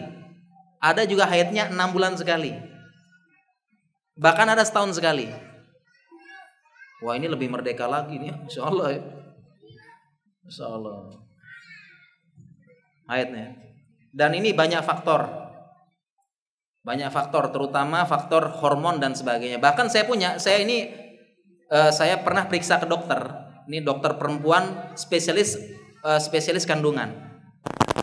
Teman saya nih, dia bilang saya 2 tahun nggak haid karena anak saya ini kuat nyusui. 2 tahun nggak haid katanya, karena anaknya kuat nyusui. Subhanallah, merdeka bener 2 tahunnya. Nah, jadi jawaban dari pertanyaan ini, walaupun baru 11 hari selesai sudah haid lagi, kalau memang yang keluar adalah darah haid, cirinya apalagi baunya amis, warnanya agak kehitaman, kemudian agak kental sedikit, darah haid, ya udah dihukumin haid, maka tidak boleh sholat, tidak boleh puasa, dan suaminya tidak boleh mendatangi, dan tidak yang lain-lainnya, tawaf dan sebagainya. Nah, ini jawaban pertanyaan ini. Nomor 2, berapa normal masa bersih suci? Sudah kita jelaskan tadi ya. Normalnya nggak ada maksimal, nggak ada minimal. Berapa jarak bersih? Sama juga, jaraknya nggak ada, minimal nggak ada. Itu pendapat terkuat. Berapa terkuat ya? Perhatian ibu-ibu ya.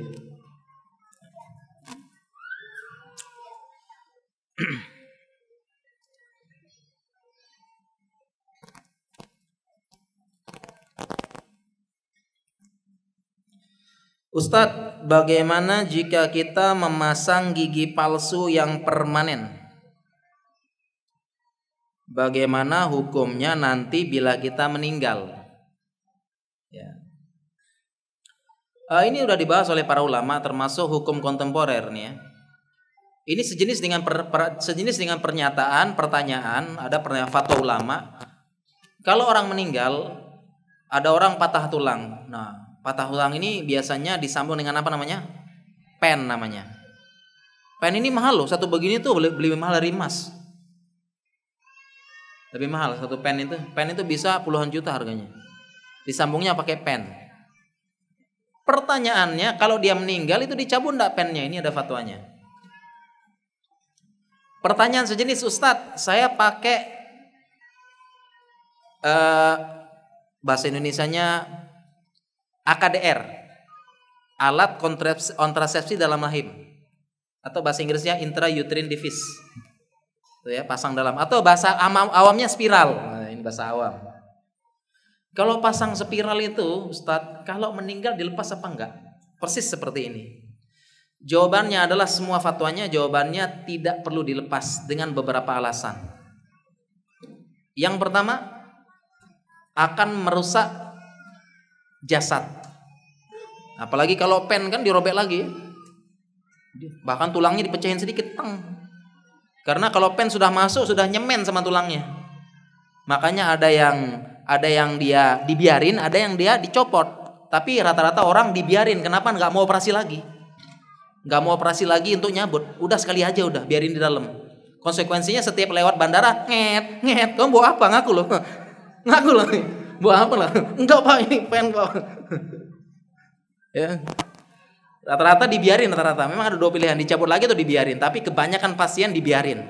Kenapa? Udah sekali aja operasi, udah nggak mau. Takutnya dia operasi, ya, ketika dioperasi dibius total kan berem gini, pas buka-buka marobuka gitu ya. Takutnya. Bangun-bangun dari kubur gitu katanya. Sekali operasi. Itu dilepas sama jawabannya pertama enggak. Kenapa? Karena merusak jasad. Karena ada hadisnya tidak boleh mencincang mayit. Ketika Rasulullah SAW perang, itu dilarang para sahabat. Jangan engkau yumazik ya, dicincang. Jangan patahkan tulangnya mayit tersebut. Fa inna kasraka mayitan kakasrihi mayitan. Karena engkau mematahkan dia dalam keadaan mati mayat tulang tersebut sebagaimana engkau mematahkan dalam keadaan hidup. Ini ada hadis, orang kafir aja enggak boleh dirusak jasadnya. Sehingga kalau dioperasi sudah mati, dioperasi dia ambil pennya, ini merusak jasad mayit. Ini hukumnya haram. Tapi sebagian keluarga ahli waris ada yang suruh rusak karena dijual lagi lumayan, puluhan juta. Ada ya. Disuruh ambil lagi. Nggak boleh tetap. Demikian juga dengan UKDR. Kenapa? Karena yang namanya mayit sudah jadi namanya bahasa kedokterannya rigor mortis. Rigor mortis itu kekakuan mayat. Itu kalau diambil lagi nggak bisa. Udah rusak. Dipaksa rusak mayatnya nanti, udah kaku. Rigor mortis namanya. Jadi pertama itu alasan pertama merusak mayat nggak boleh, larangannya. Yang kedua, yang seperti ini nih ngambil IUD, ngambil AKDR, ngambil pen, menunda pengurusan jenazah. Karena sunnahnya adalah mempercepat. Sunnahnya mempercepat pengurusan jenazah. Nggak boleh tunda-tunda. Sehingga sebagian ulama berpendapat itu nggak boleh tuh transfer jenazah. Meninggal di situ dibawa ya. Meninggal di Aceh dibawa ke Papua. Pengen dikubur di kampung halaman, sebagian ulama bilang enggak, kubur di tempat aja sama aja. Segera. Kenapa? Karena ada hadisnya. Kalau mayatnya baik, dia akan bilang, mau dibawa kemana saya ini? Cepat kuburin. Nggak sabar saya dapat nikmat kubur. Itu mayat ngomongnya begitu dalam hadis. Rohnya ditunda-tunda. Mau dibawa kemana saya ini? Cepat-cepat kuburin. Saya pengen segera dapat nikmat kubur. Karena nikmat kubur itu setelah dia dikuburkan. Selagi perjalanannya sedang ke langit, rohnya sedang ke langit, nunggu dikuburin, baru dibalikin dan ditanya. Jadi dua alasan ini bahwasanya gigi palsu ini sudah meninggal nggak perlu dilepas lagi ya. Dan yang lain-lainnya, pen, apalagi IUD, implan AKB gitu ya. Apa nggak perlu lagi, nggak usah.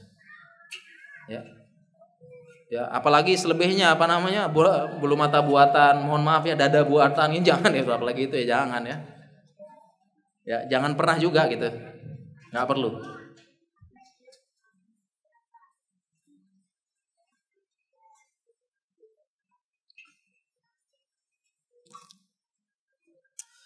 Assalamualaikum warahmatullahi wabarakatuh. Waalaikumsalam warahmatullahi wabarakatuh. Ustadz, ujian setelah menikah itu banyak banget ya Ustadz. Ini sesuai tulisan ya. A-nya banyak. Ya, yang namanya ujian itu pasti banyak, yang namanya ujian pasti banyak rintangannya. Kalau banyak namanya rantangan. Namanya ujian berat, makanya hadiahnya surga. Kalau ringan paling kipas angin cantik, piring cantik. Itu kalau ringan hadiahnya piring cantik, kipas angin itu ya kalau dia apa? Kalau ujian ringan, makanya gitu ujian tuh berat, berbuah surga. Saya baru kenal 1 bulan sama calon suami saya.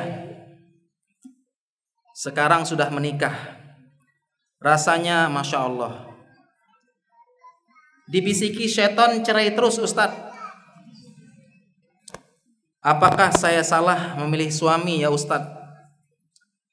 Karena selama perjalanan rumah tangga yang baru seumur jagung ini, yang tampak keburukan-keburukan atau kejelekan suami terus Ustadz, mohon nasihatnya. Ini ada saudari kita sedang diuji ya tentang rumah tangga.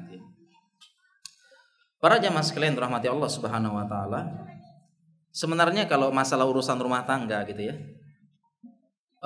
itu bagusnya ya kita itu harus mendengar dari kedua belah pihak. Itu permasalahan rumah tangga. Makanya solusi dalam Al-Quran itu ada solusi dalam Al-Quran. Fab'atu hakaman min ahlihi wa hakaman min ahliha. Ini solusi Al-Quran. Utuslah hakam, wakil dari pihak laki-laki, dan utus pihak perempuan. Ketemu. Ini solusi Al-Quran nih. Kalau sudah mentok pokoknya deh. Mentok sudah nggak bisa dihitung lagi sudah nggak bisa ketemu, nggak bisa lagi. Solusinya Al-Quran. Fabatu hakaman min ahli, utus wakil dari keluarga perempuan. Wakil juru bicara, hakam. Wa hakaman min ahliha, dari perempuan. Diutus. Jadi perwakilan suami perempuan nih ketemu kumpul. Juru bicaranya. Kemudian ngobrol. Apa unek-unek laki-laki sampaikan juru bicaranya. Apa unek-unek perempuan disampaikan oleh juru bicaranya. Dan di situ ada suami istrinya.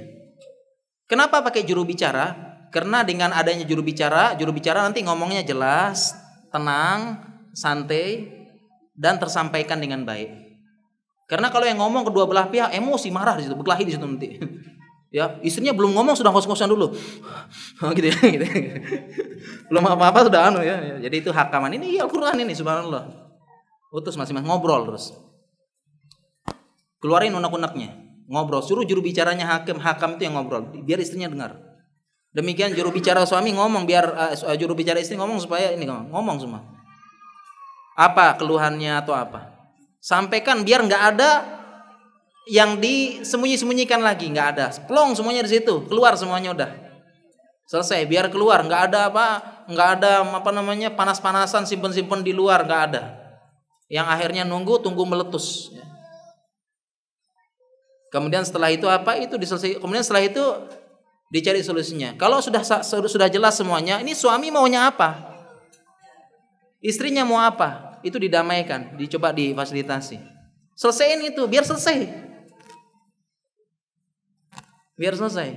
Oleh hakam tersebut. Langsung belak-belakan aja ngomong. Gak suka kenapa? Ngomong aja. Saya nggak suka misalnya suami itu saya nggak suka suami itu gabung grup poligami, nggak suka saya. Misalnya gitu. Solusinya ya keluar gitu kan. Sama juga itu. Jadi sampein aja, belak-belakan sampein nih juru bicaranya. Kemudian solusinya tuh maunya apa sekarang? Coba ya, setelah dicari solusinya begini, ya deh saya nggak akan ngulang. Iya saya akan ngulang. Kita coba dulu. Masih nggak bisa lagi, pakai hakam lagi. Udah. Biar jelas, daripada terombang-ambing nggak bagus ini rumah tangga ini. Makanya salah satu solusi dalam rumah tangga cerai. Solusi ini lebih baik daripada tanggung nggak jelas. Rumah tangga isinya seperti ribut. Berbagai macam absen nama kebun binatang keluar. Piring terbang. Ya, pisau melayang. pintu dibanting. Daripada begitu jelas aja sudah. Kalau memang nggak bisa lagi, dan memang dalam Islam solusi cerai memang. Tapi itu solusi yang paling terakhir setelah tadi hakam tadi berusaha ini nggak ada lagi. Emang nggak cocok, gimana lagi? Dan para sahabat cerai, Nabi aja menceraikan kok. Nabi menceraikan 2 istrinya dalam satu riwayat. Jadi Nabi ada 2 istri yang dicerai karena ada satu kasus. Para sahabat menceraikan istri-istrinya. Nah, itu bukan aib. Itu solusi dalam Al-Quran, tapi solusi terakhir. Jangan dikit-dikit cerai gitu ya, enggak. Terakhir pokoknya. Terakhir. Sehingga ini ya, saran kita bagi yang bertanya ini, dan semoga dimudahkan oleh Allah Subhanahu wa taala ya, semoga di rumah tangganya menjadi sakinah, mawaddah, rahmah. Dan saran kita yang pertama, bisa pakai, kalau nggak bisa ngomong hati ke hati antar suami istri, pokoknya udah nggak bisa pokoknya deh. Pakai hakam coba. Pakai hakam. Seperti solusi dalam Al-Quran. Yang kedua, kita sama-sama introspeksi. Kita sama-sama introspeksi karena kaedahnya para ulama, ini kaedah para ulama, kaedah umumnya para ulama, walaupun ada pengecualian, pasangan kita adalah cermin kita. Ini kaedah umum. Kenapa dalam Al-Quran? Al-khabithatu lil khabithin. Yang perempuan jelek-jelek untuk perempuan, laki-laki jelek-jelek. At-thayyibatu lit-thayyibin. Perempuan yang baik-baik untuk laki-laki baik-baik. Ini kayak dalam Al-Quran. Sehingga dari sini para ulama buat kaedah, pasangan kita adalah cermin kita, cermin keimanan, cermin akhlak dan sebagainya. Pasangan kita secara umum, walaupun ada pengecualian ya. Walaupun ada pengecualian seperti istrinya Nabi Nuh, istrinya Nabi Lut, pengecualian, tapi umumnya begitu. Sehingga ini nasihat para ulama, ketika kita kecewa dengan sikap pasangan kita, akhlak pasangan kita, coba introspeksi, jangan-jangan kita begitu. Ketika kita kecewa dengan pasangan kita, bisa jadi pasangan kita pun kecewa sama kita. Bisa jadi. Ini introspeksi, kita introspeksi. Itu udah jadi kaidah umum. Ini solusi ini. Banyak dari kita setelah ketika sebelum rumah tangga, kita membayangi yang indah-indah. Kalau laki-laki dia membayangi dia akan menjadi ratuku, menjadi permaisuri, melayani, ada yang buat kopi setiap hari, bangun-bangun bau kopi harum, ada nasi, ada pisang goreng, dibangunkan dengan belayan dari istri, bangun suamiku gitu ya, bayanginnya yang indah-indah. Suaminya cantik, istrinya cantik terus, berhias seperti permaisuri, baik ya, sering memuji, suara lembut gitu kan. Itu kan bayangan kita sebelum nikah ya. Bayangannya begitu. Tapi faktanya subhanallah setelah nikah ya,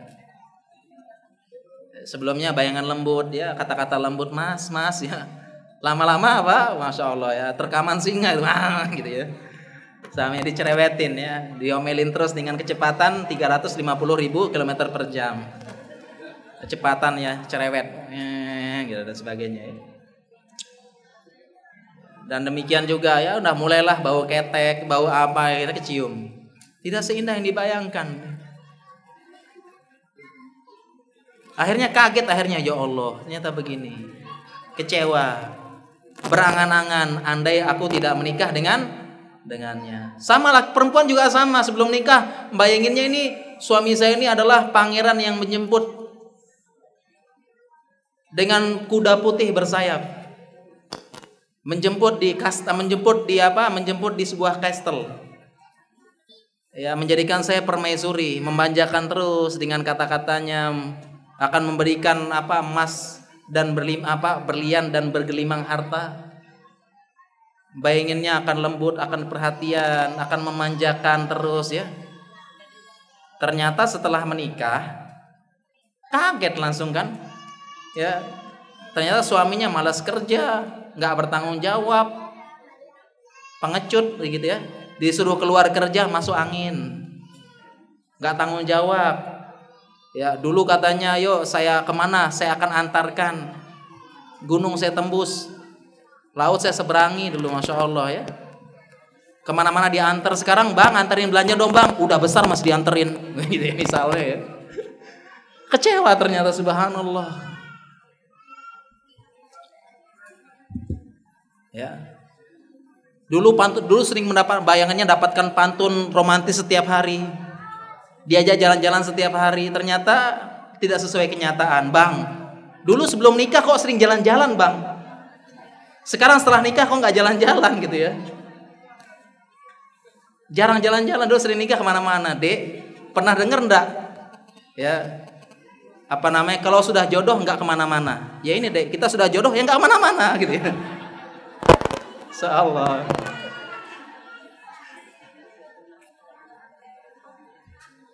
Kecewa, masya Allah ya.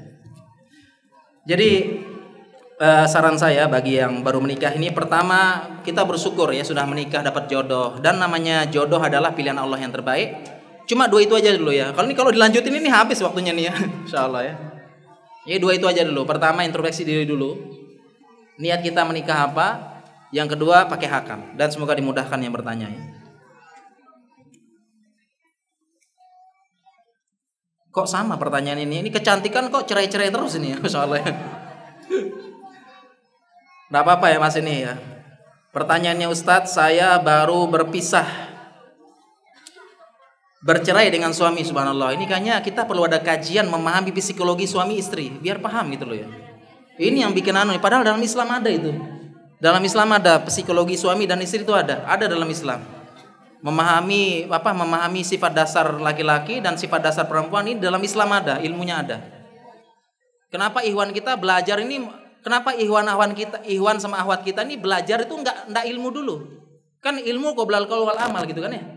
Ilmu baru beramal. Itu sebelum nikah, itu kitab nikah selesai, tamat ya. Sebelum nikah itu fikih nikah harus selesai, tamat. Termasuk dalam fikih nikah itu dipelajari sifat karakteristik laki-laki dan perempuan supaya paham. Enggak kaget nanti setelah menikah. Tapi Ikhwan akhwat kita ini, itu dia kalau nikah enggak belajar, enggak selesai. Padahal dalam ilmu fikih kan katanya Umar enggak boleh hadir di pasar kita yang belum belajar ilmu fikih. Sama, jangan nikah belum belajar fikih. Cuma Ikhwan akhwat kita kalau mau nikah cuma satu yang dipelajari, murojaah terus, fikih malam pertama. Gitu kan, murojaah terus, masya Allah ya. Ya Allah. Jadinya akibatnya apa itu jadinya? Belajar ini makanya sebelum ini. Ya. Penting itu ya kita belajar ya. Memang demikian juga. Kita juga kaget. Kadang-kadang setelah menikah karena nggak tahu sifat dasar laki-laki, sifat dasar istri, kita kaget, nggak sabar dengan istri. Padahal tabiatnya begitu dalam Islam. Ada ya. Ya ini ada yang bertanya, ini kita doakan dulu ya. Mudah-mudahan dia bersabar dengan musibahnya bercerai. Kemudian mudah-mudahan yang bertanya ini segera diganti dengan yang lebih baik. Ana baru saja bercerai. Dan punya anak perempuan umurnya 3 tahun, di mana sangat butuh dan dekat dengan papinya. Karena demi anak, Ana masih satu rumah dengan suami dan mertua, tapi beda kamar, beda lantai. Ana di lantai 1 dengan anak, mantan suami di lantai 2. Bagaimana hukumnya? Yang pertama mungkin satu rumah dulu ini. Pertama hendaknya pisah rumah. Pisah rumah.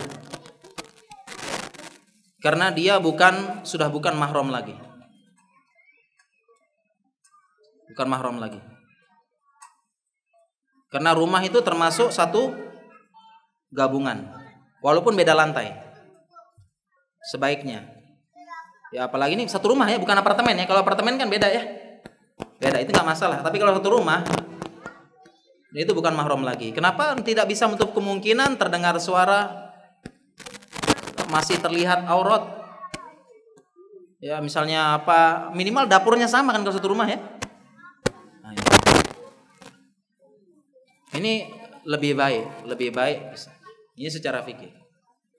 Kalaupun satu rumah dibuat bagaimana pisah banget ya, dapur pisah, semua pisah pokoknya begitu. Tapi sulit kayaknya. Ini pisah dulu, karena udah bukan mahram lagi, udah cerai.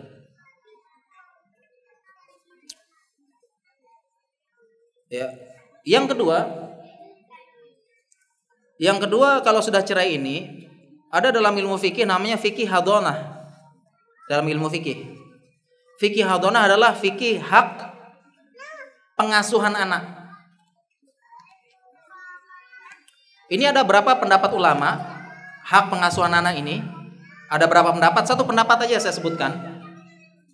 Kalau anak tersebut masih belum mumayyiz di bawah 7 tahun, maka hak penuh istri. Jadi kan kadang setelah nikah rebutan tuh anak siapa yang pegang tuh ya. Ini dibahas dalam Islam nih. Namanya fikih hadonah, fikih perawat pengasuhan anak, siapa yang lebih berhak. Ini salah satu pendapat ya, pendapat banyak yang saya kuat. Kalau dia masih di bawah 7 tahun belum mumayyiz, maka yang paling berhak adalah istrinya. Adalah istrinya yang megang, dia yang bawa anak tersebut. Apalagi masih nyusui. Berhak istri yang berhak bawa. Selama istri tersebut tidak menikah lagi dengan laki-laki lain. Kalau istri tersebut menikah dengan laki-laki lain, apapun keadaannya suami lebih berhak terhadap anak tersebut. Karena dia dinisbatkan kepada bapaknya, ibnu abihi, anak bapaknya. Ya, si ibunya. Kemudian setelah 7 tahun barulah para ulama disuruh pilih. Anak tersebut disuruh pilih karena mumayyiz, mau ikut bapak atau mau ikut ibu. Sebagian ulama menyebutkan cara tahkimnya itu pengadilannya adalah begini. Anaknya ditaruh di tengah, ibunya sebelah kanan, bapaknya sebelah kiri. Dalam waktu yang bersamaan, ibu bapaknya manggil. Misalnya namanya siapa? Namanya Putri. Panggil. Ibunya manggil, bapaknya panggil dalam waktu yang sama. Putri nak, sini nak. Bapaknya panggil Putri nak, sini nak. Kemana anaknya pergi, disitulah yang berhak mendapatkan pengasuhan anaknya tersebut. Ini dibahas dalam Islam. Ya. Dan bagaimana nih ya? Kalau solusinya begitu, solusinya ibunya yang berhak. Tapi kalau ibunya merelakan, bisa kasih kepada suaminya. Yang jelas tadi, yang jadi catatan ini satu rumah ini, saya nggak bisa bayangin ini ya. Khawatir terjadi hal-hal yang justru membuat Allah murka. Pengen dapat ridho Allah malah murka. Dan kalau memang bisa kesempatan, ya udahlah. Demi anak, ini katanya demi anak kan ya? Ya sudah, rendahkan ego udahlah. Minta maaf sama suami, ngomong baik-baik sama suami. Kita sama-sama cinta anak kita kan, udahlah kita nikah lagi. Kan katanya demi anak. Udah, rendahkan ego, maafkan ya semuanya. Kita ulang dari nol semuanya. Mirip-mirip kayak SPBU, nol Pak ya. SPBU aja nol kan ya Allah. Pak dari nol Pak, iya Pak, ya udahlah. Ini demi anak, ya udahlah. Karena kalau demi anak sudah, rendahkan ego, maafin semua kesalahan. Ya, hargai, hormati, dan insya Allah bisa, dan semoga dimudahkan oleh Allah Subhanahu Wa Taala demi anaknya, pendidikan dan perhatian.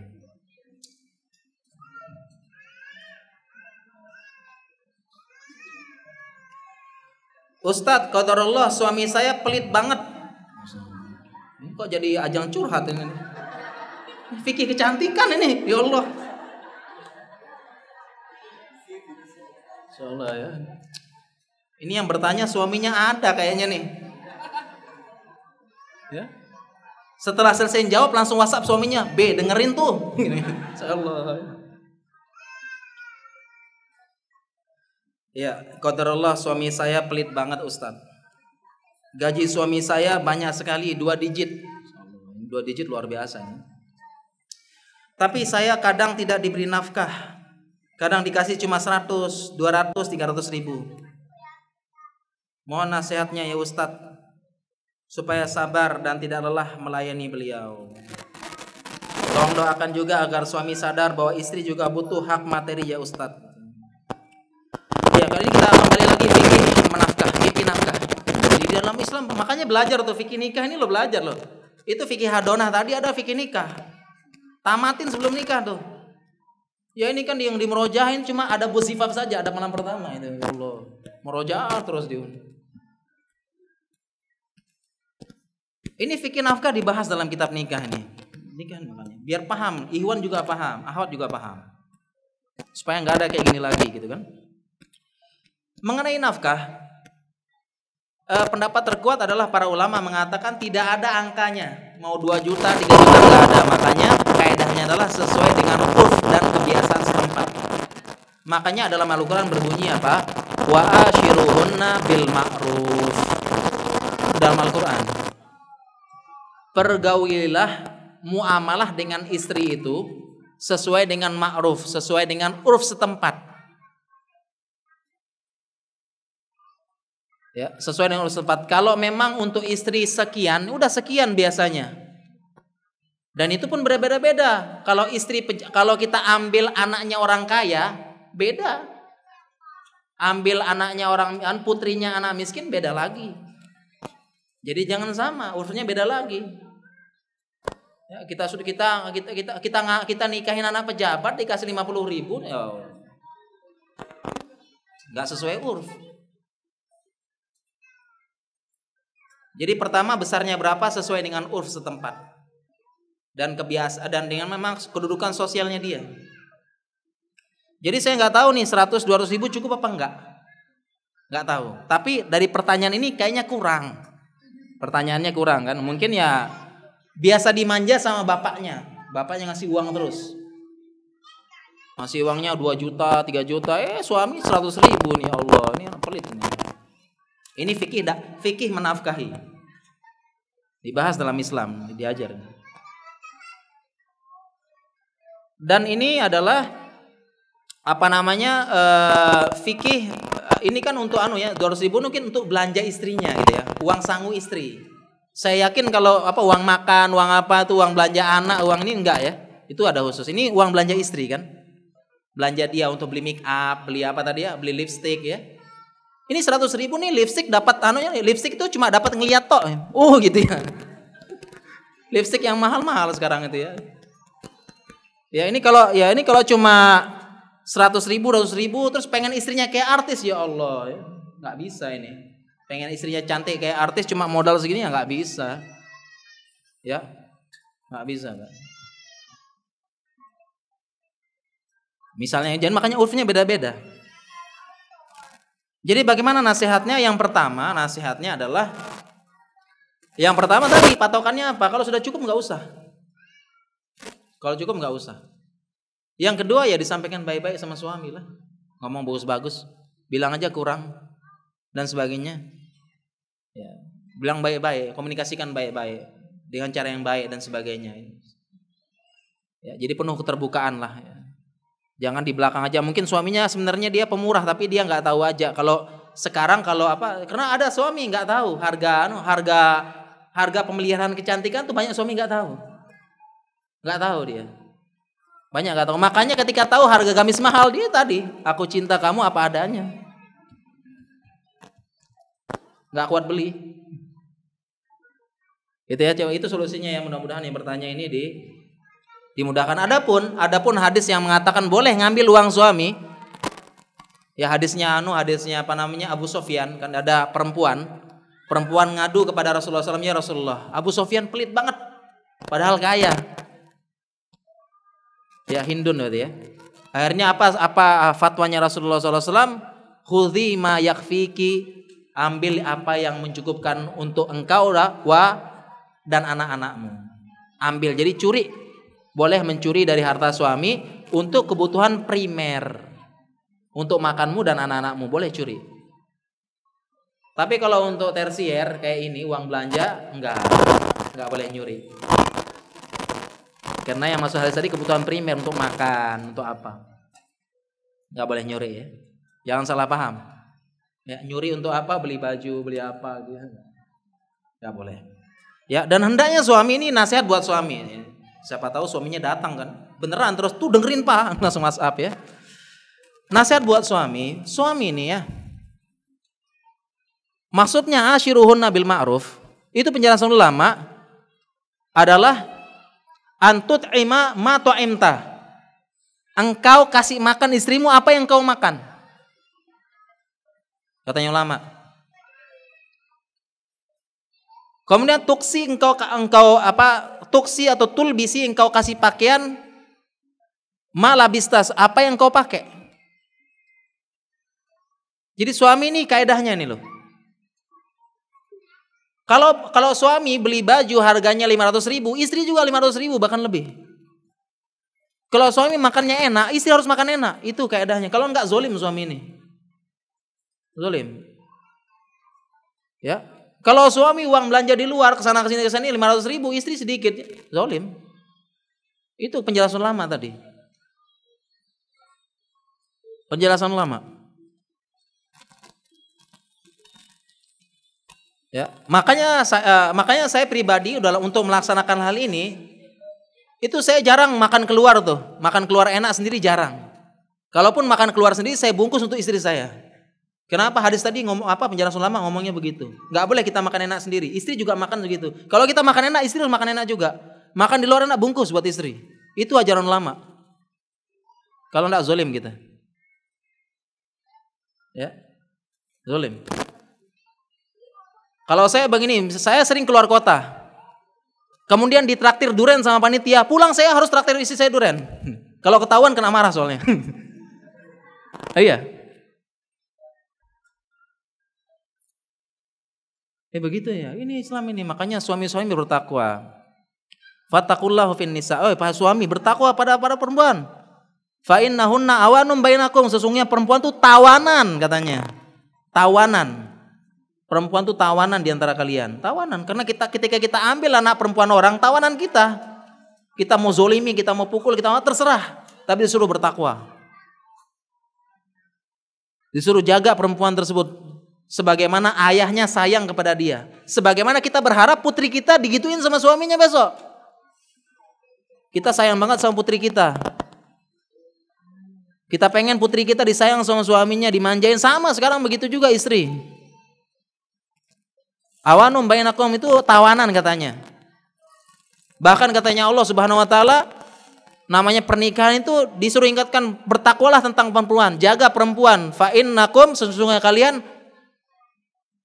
akhastumuhunna bikalimatillah, kalian ambil perempuan tersebut dari bapaknya dengan kalimat Allah. Wastahlaltum furujahunna bikalimatillah, dan kalian halalkan kemaluan-kemaluannya dengan kalimat Allah. Itu laki-laki ya. Makanya laki-laki juga hati-hati. Pertanggungjawabannya besar di sisi Allah Subhanahu wa taala. Ya, oke. Oh ya. Ternyata satu pertanyaan lagi ya. Ini jangan yang anu lagi dah, yang curhat-curhat deh, yang sesuai fikih lah, kita pilih-pilih aja nih.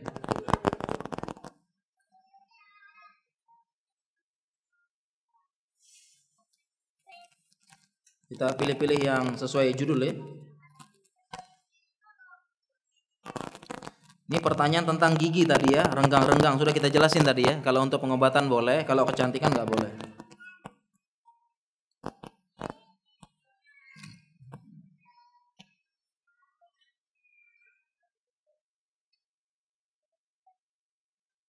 Ini mungkin penting ini ya.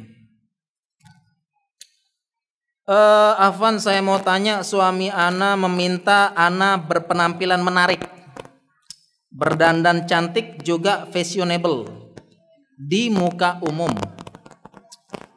Tapi sesungguhnya saya takut terjadi fitnah, tapi suami menyampaikan sangat percaya bisa menjaga dan semoga Allah ridho. Saya melakukan ini karena patuh kepada suami, berusaha memenuhi permintaan suami karena saya paham maksudnya suami baik. Suami saya bangga punya istri cantik. Mohon pencerahannya, jangan sampai melanggar syariat. Nah, ini juga fenomena juga ibarat makan buah si malakama ini. Dimakan mati, tidak dimakan ya mati juga. Katanya istrinya, intinya suaminya pengen istrinya tuh cantik di muka umum sehingga dia bangga punya istri cantik. Yang pertama, tadi sudah kita jelaskan, perempuan kau cantik tapi bukan konsumsi publik. Jadi perempuan itu bukan cantik, bukan konsumsi publik. Yang kedua, ini suami ini termasuk yang disebut dalam hadis dengan namanya suami dayut. Suami dayut ini adalah suami yang tidak punya cemburu. Kecantikan istrinya jadi konsumsi publik, semua mata laki-laki memandang. Bahkan ada yang memandang dengan syahwat. Bahkan bisa jadi laki-laki lain membayang-bayangkan istrinya. Ini apa laki-laki nggak cemburu? Ini namanya dayut. Dan tercela katanya kalau dibiarkan terus dayuts la girota fi ahlihi, itu kata ulama. Definisi dayut adalah tidak ada giroh, kecemburuan dalam keluarganya. Dan katanya Rasulullah SAW, la yadkhulul jannah, enggak masuk surga. Enggak masuk surga nih maksudnya masuk neraka dulu nanti masuk surga selama masih Islam. Mampir neraka dulu maksudnya. Namanya laki-laki, enggak boleh laki-laki kayak gini, dayuts. Apa enggak cemburu itu istrinya? Jadi dinikmati perempuan lain, dipandangin, di bahasa orang Lombok tuh dikeleng-kelengin, dibayang-bayangin ya. Apa enggak cemburu? Kalau saya cemburu berat, Pak. Enggak boleh ya. Istri saya buat saya doang. Dayuts. Enggak boleh kayak gini. Itu ada ancamannya ini. Dan bukan bangga pada tempatnya, enggak perlu. Ya, enggak perlu seperti ini.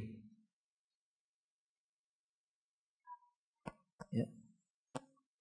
Bahkan kita lihat para sahabat, para orang-orang soleh di zaman dahulu yang masih punya jiwa yang hanif, jiwa yang bersih, nafsun zakiyah, pakai punya jiwa yang bersih, mereka punya cemburu yang luar biasa.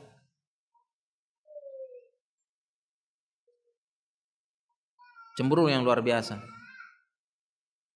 Ada satu kisah di pengadilan. Di pengadilan kan?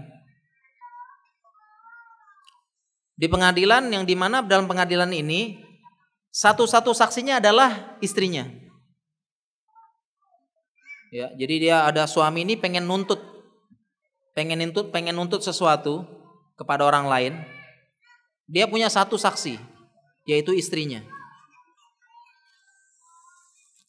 Kemudian para nuntut harta ini ya. Kemudian hakim mengatakan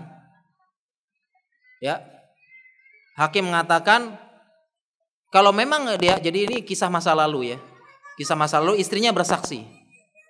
Orang ini enggak terima. Saya baru menerima persaksian engkau asalkan saya bisa melihat wajah istrimu. Biar saya tahu bahwasanya yang bersaksi itu teman saya yang dulu. Baru saya terima, saya serahkan nih harta yang banyak ini. Saya baru menerima persaksian kalau saya istrimu ini benar teman saya yang lama dulu. Saya lihat dulu wajah. Jangan-jangan kamu asal ngaku doang. Dia adalah teman lama. Saya lihat dulu. Dialah orangnya. Karena dia ketutup pakai cadar. Kalau enggak ini orang lain ini. Jangan-jangan bohong kamu. Saya lihat dulu wajahnya. Benar dia bersaksi, baru saya kasih. Tapi akhirnya ketika hakim bilang, iya ini satu-satunya istrimu, harus buka melihat. Biar dia tahu ini saksi yang benar katanya. Kemudian katanya orang tersebut, karena dia cemburu, dia bilang, demi Allah hakim, saya nggak akan biar istri saya buka, ambil harta ini, biar buat dia. Saya nggak tuntut lagi, nggak mau saya wajah istri saya dilihat orang lain. Itu kisah orang dulu. Dan kalau kita lihat sirah-sirah Nabi SAW banyak cemburu seperti itu. Banyak kisah-kisah kalau kita ceritanya panjang, banyak cemburunya itu. Contohnya Aisyah ada kisahnya Aisyah ketinggalan perang. Ya ada kisah panjang, intinya dia ketinggalan dari rombongan, kemudian ditemukan oleh sahabat namanya Sofwan bin Mu'attal, kemudian difitnah menjadi fitnah hadisul if, difitnah berzina. Itu gimana caranya? Ketika itu Aisyah ini ketutup. Kemudian Sofwan ini dia istilahnya jais rombongan yang paling belakang yang tugas untuk menyapu. Ya kaget tiba-tiba terlihat loh. Dia bilang, kok Ummahatul Mukminin ya sudah ketinggalan. Ya hadisnya panjang, pokoknya ilmu ketinggalan. Kaget, dia kenal. Subhanallah, Aisyah ketinggalan. Gimana caranya Sofwan? Dia nggak langsung dekat, langsung tolong ngobrol nggak. Caranya gimana? Caranya dia turun dari kudanya. Kemudian dia siapkan kudanya. Setelah itu dia pergi jauh. Setelah pergi jauh baru Aisyah naik ke kuda tersebut.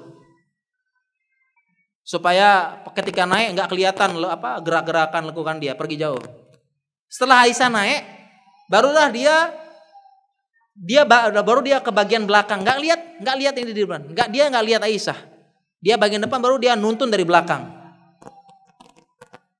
Ketika Aisyah ada hajat, dia pergi lagi. Nggak bantu turun, nggak apa pergi Aisyah turun. Setelah Aisyah menunaikan hajat naik baru datang lagi dia ambil belakang. Begitu seterusnya. Para sahabat. Itu dia karena tahu adab-adab dan kecemburuan dan sebagainya. Jadi kalau kita berjiwa hanif, berjiwa ini cemburu itu ada. Dan sebagian ulama mengatakan ini jelaskan para ulama ya. Kenapa orang-orang barat itu cemburunya kurang? Karena mereka makan babi. Sedangkan orang Arab itu orang Arab itu cemburunya kuat, girohnya karena makan unta. Karena babi memang begitu, babi itu ya dia rame-rame. Dipakai ini udah dipakai lagi sama yang lain. Tapi kalau unta katanya, unta itu kalau ada yang coba-coba mendekati istrinya, pasangannya, itu tuh duel sampai mati. Jadi ini dalil bahwasanya kata ulama makanan tuh berpengaruh dengan jiwa seseorang.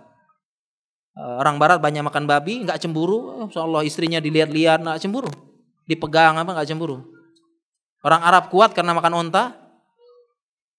Nah, sedangkan orang Indonesia, orang Asia tuh tipenya manut-manut karena makan sapi sama kambing kemana-mana dibawa. Iya, itu orang Indonesia. Orang Indonesia itu kalau jamaah haji paling disukai karena manut-manut nggak macam-macam, gampang diatur orang Indonesia. Indonesia sangar di kandang doang. Coba ya keluar, manut-manut. Itu Indonesia itu. Coba ya tanya. Kenapa itu makan ayam, sapi, pasrah ini? Serius ini. Serius. Orang Indonesia jago kandang aja. Coba aja katanya di luar negeri, itu kalau ada siapa yang bisa jawab pertanyaan? Semua satu-satu orang-orang barat. Saya. Orang Indonesia nggak berani ngangkat tangan. Kenapa? Ya, kalau benar dibilang sok pinter, kalau bodoh itu ya dikerjain, dibully. Jawab. Coba aja ya di kelas siapa yang bisa jawab anak-anak? Nggak ada yang berani angkat tangan. Walaupun tahu jawabannya, orang Indonesia nggak berani.